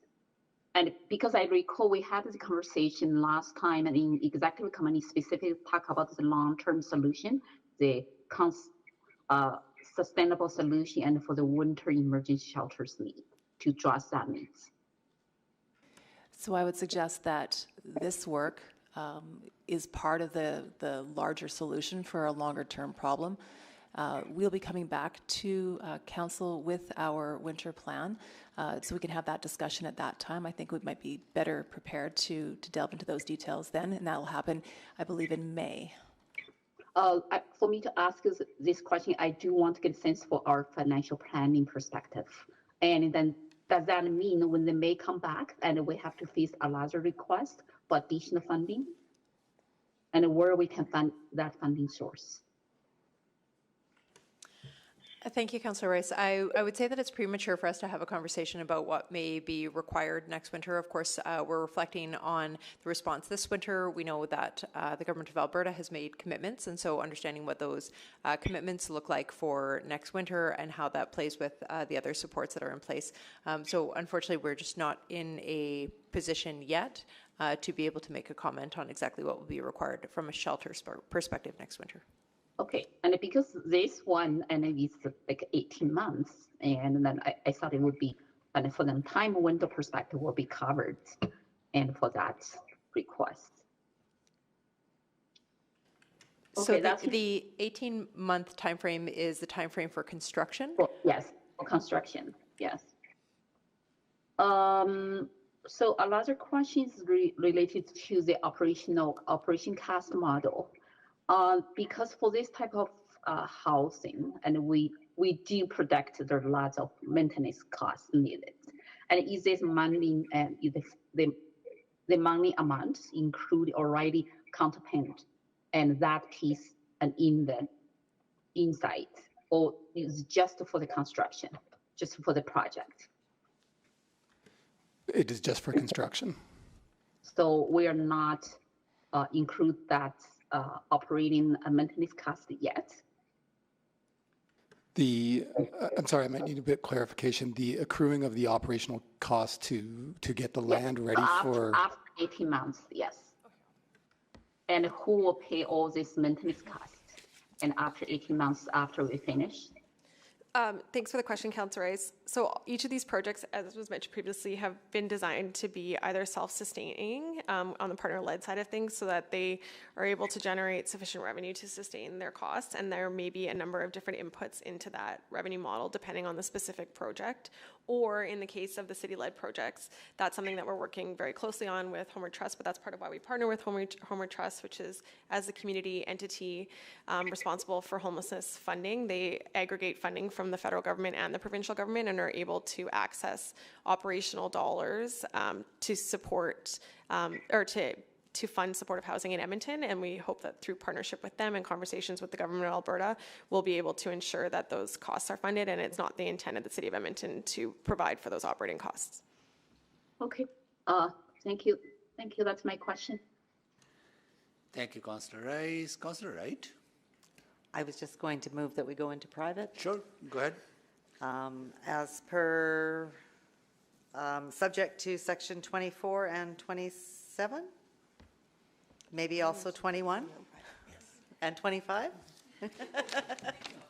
Awesome. Applicable numbers. Okay, please vote.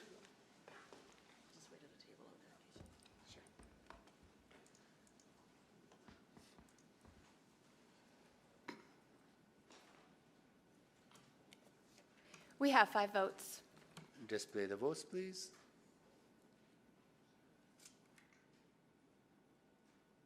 That is carried.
Are we ready?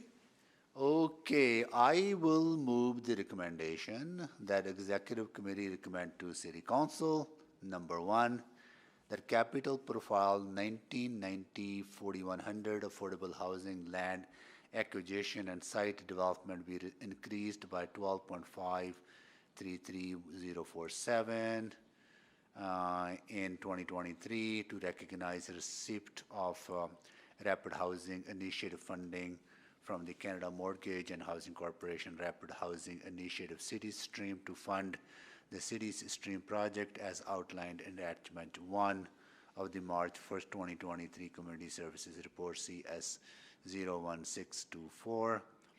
Number 2, that the capital profile 19904100 affordable housing land acquisition and site development be increased by 11.876000 million in 2023 with funding from pay-as-you-go to fund the city's maximum matching contribution required under the Rapid Housing Initiative project stream as outlined in Attachment 1 of the March 1st, 2023 Community Services Report CS 01624, and that the funding be held in abeyance subject to city being successful in obtaining the project's stream funding. Number 3, that administration submit an investment plan to Canada Mortgage and Housing Corporation based on the Rapid Housing Initiative investment plan as outlined in Attachment 1 of the March 1st, 2023 Community Services Report CS 01624. Number 4, that Attachment 1 of the March 1st, 2023 Community Services Report CS 01624 remain private pursuant to Section 21, disclosure harmful to intergovernmental relations. 24, advice from officials, and 25, disclosure harmful to economic and other interests of the public body of the Freedom of Information and Protection of Privacy Act. And number 5, that Attachment 2 of the March 1st, 2023 Community Services Report CS 01624 remain private pursuant to Section 24, advice from officials, and 27, privileged information of the Freedom of Information and Protection of Privacy Act. Here we go.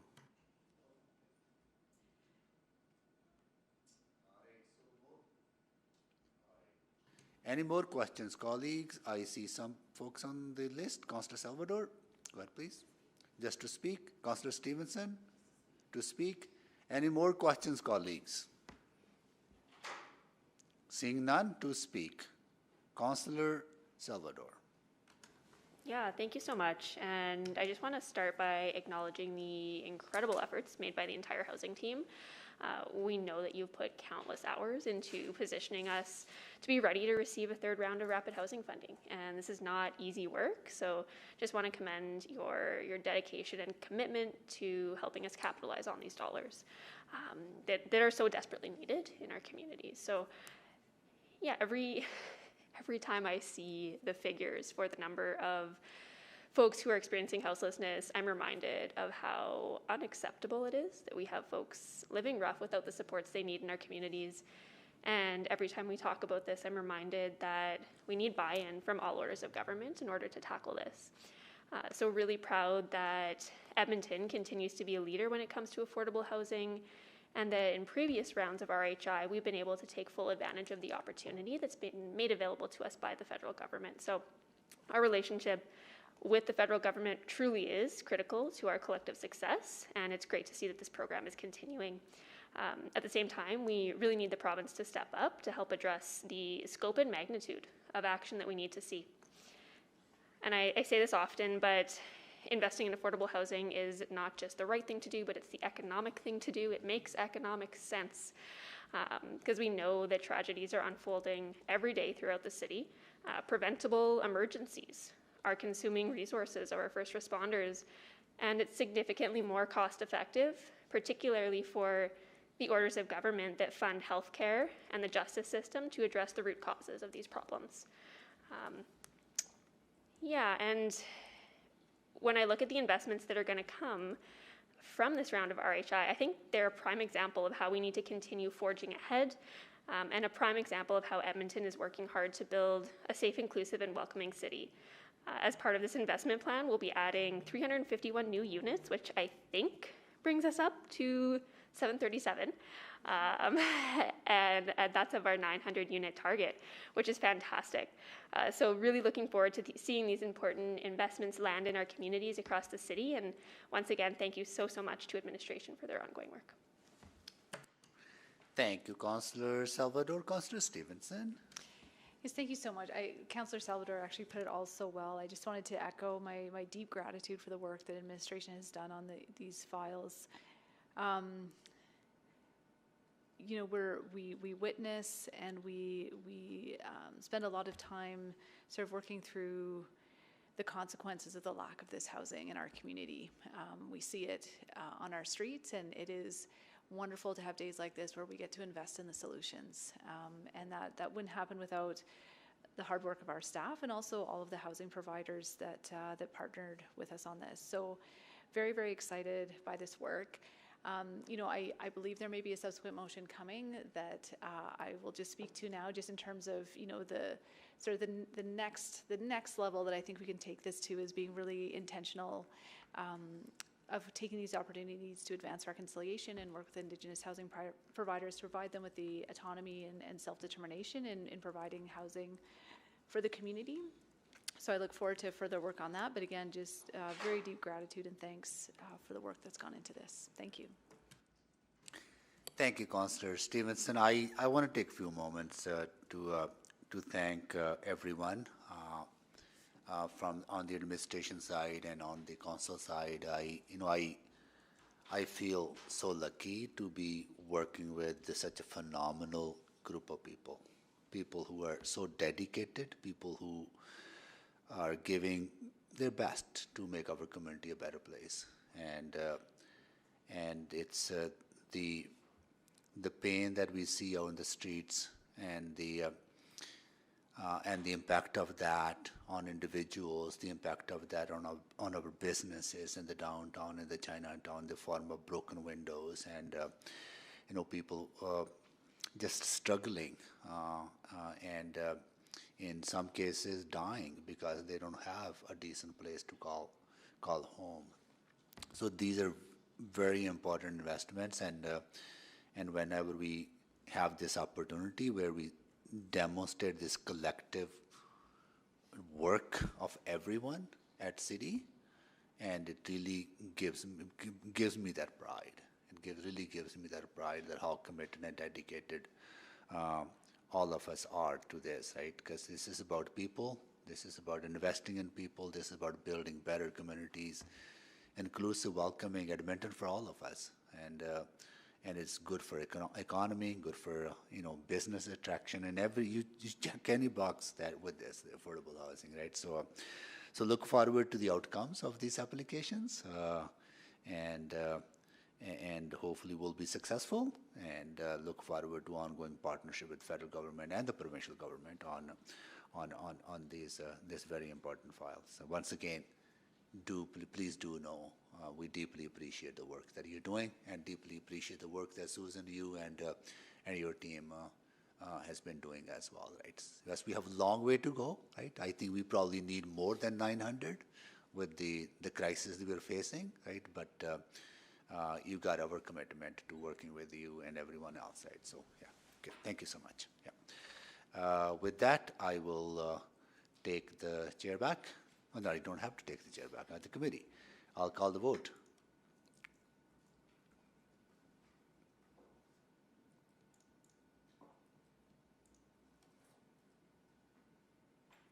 We have 5 votes. Display the votes, please. That is carried. Subsequent, Councillor Salvador. Yes, thank you. So let me just grab the wording, and clerk should have it. So I'll move that administration provide a report with information on how Indigenous-led organizations may be successfully positioned to become recipients of city-led supportive housing projects through future Rapid Housing Initiative funding rounds, with a due date of Q3. Okay. Thank you, Councillor Salvador. Just a couple quick question to administration. There are a number of other motions and inquiries related to housing, right? Just want to make sure that we coordinate this with the the other work that is being done on the indigenous housing framework and strategy, so that we don't have kind of one-off kind of responses, that we have a kind of a comprehensive look at all the different motions and then come back with maybe in one day everything coming together. Yeah, I mean, I think the timing, we worked with the counselor on drafting this, and I think the timing, we're amenable to the timing. Okay. Yeah, I mean, there are a lot of motions, but we also appreciate that if the goal is to be positioned for a future round, we don't control that timing, so we don't want to delay it too far. Okay. And in the report, we'll definitely consider the full spectrum of supports provided to Indigenous-led organizations as well, because it's not just RHI, obviously. Yeah, good. It is very, very important work as well. Okay, good. That's all I had. Councillor Paquette? Yeah, thank you, Mr. Mayor. Just a quick question. I know that there's been conversations with Métis Housing, and one of the snags that they literally focus on one demographic, and I'm just wondering if this motion is going to help with those conversations. I think for sure part of this motion, we would want to do a bit of engagement with some of those Indigenous-led non-profit housing providers, because part of it is, making sure that we are meeting them where they're at in terms of what they're interested in receiving in terms of support from the city. So they would definitely be on our list of organizations to talk to about the prospect of doing this and whether that'd be beneficial to them or not. Okay, great. Thank you. Thank you. Councillor Tang? Yeah, I guess to your point that the housing area has significantly, I would say on average, more motions in the past year. And I'm wondering if there is something existing that's slated to come back. Actually, I'm not even sure what is slated to come back on Indigenous housing. Is there one? And if so, and if this is going to be kind of wrapped up into that, do we need another motion, or is this something that can be incorporated? No? Nothing coming back? Okay. I don't think we have anything specific to Okay, all right. Indigenous-led. But the one thing I will say is there is a project we're working on, which is Indigenous-led shelter project, and that will need to come back to council. It's not scheduled yet, but we will look to see if we can align those two things to try to streamline some efficiencies, but just ask that, I can't give you a deadline right now, but maybe just ask that be amenable if we have to adjust it a bit to align. Right. Okay. For some reason, I thought we had another one specifically on Indigenous-led housing, but maybe that was a budget item, not necessarily a report. There's the Indigenous-led shelter and housing. There was an allocation to IAS to look on a project around that. So yeah, for sure, those two things are connected. Okay, this no, and that. That's fine. If we don't need a motion, do we absolutely need a motion? So thank you for clarifying that. I'm impressed you actually remember those motions.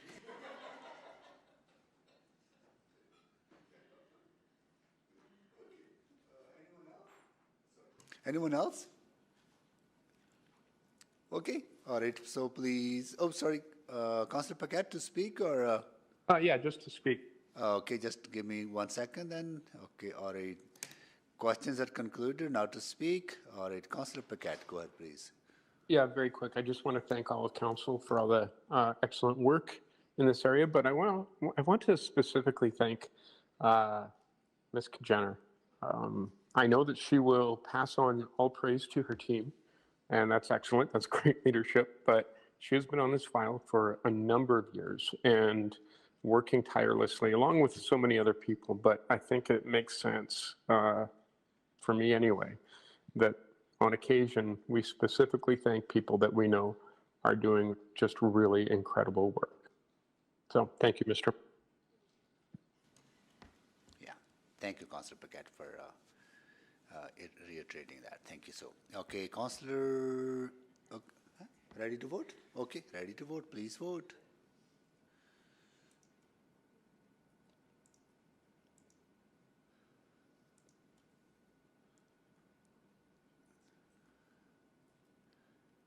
We have 5 votes. Display the votes, please.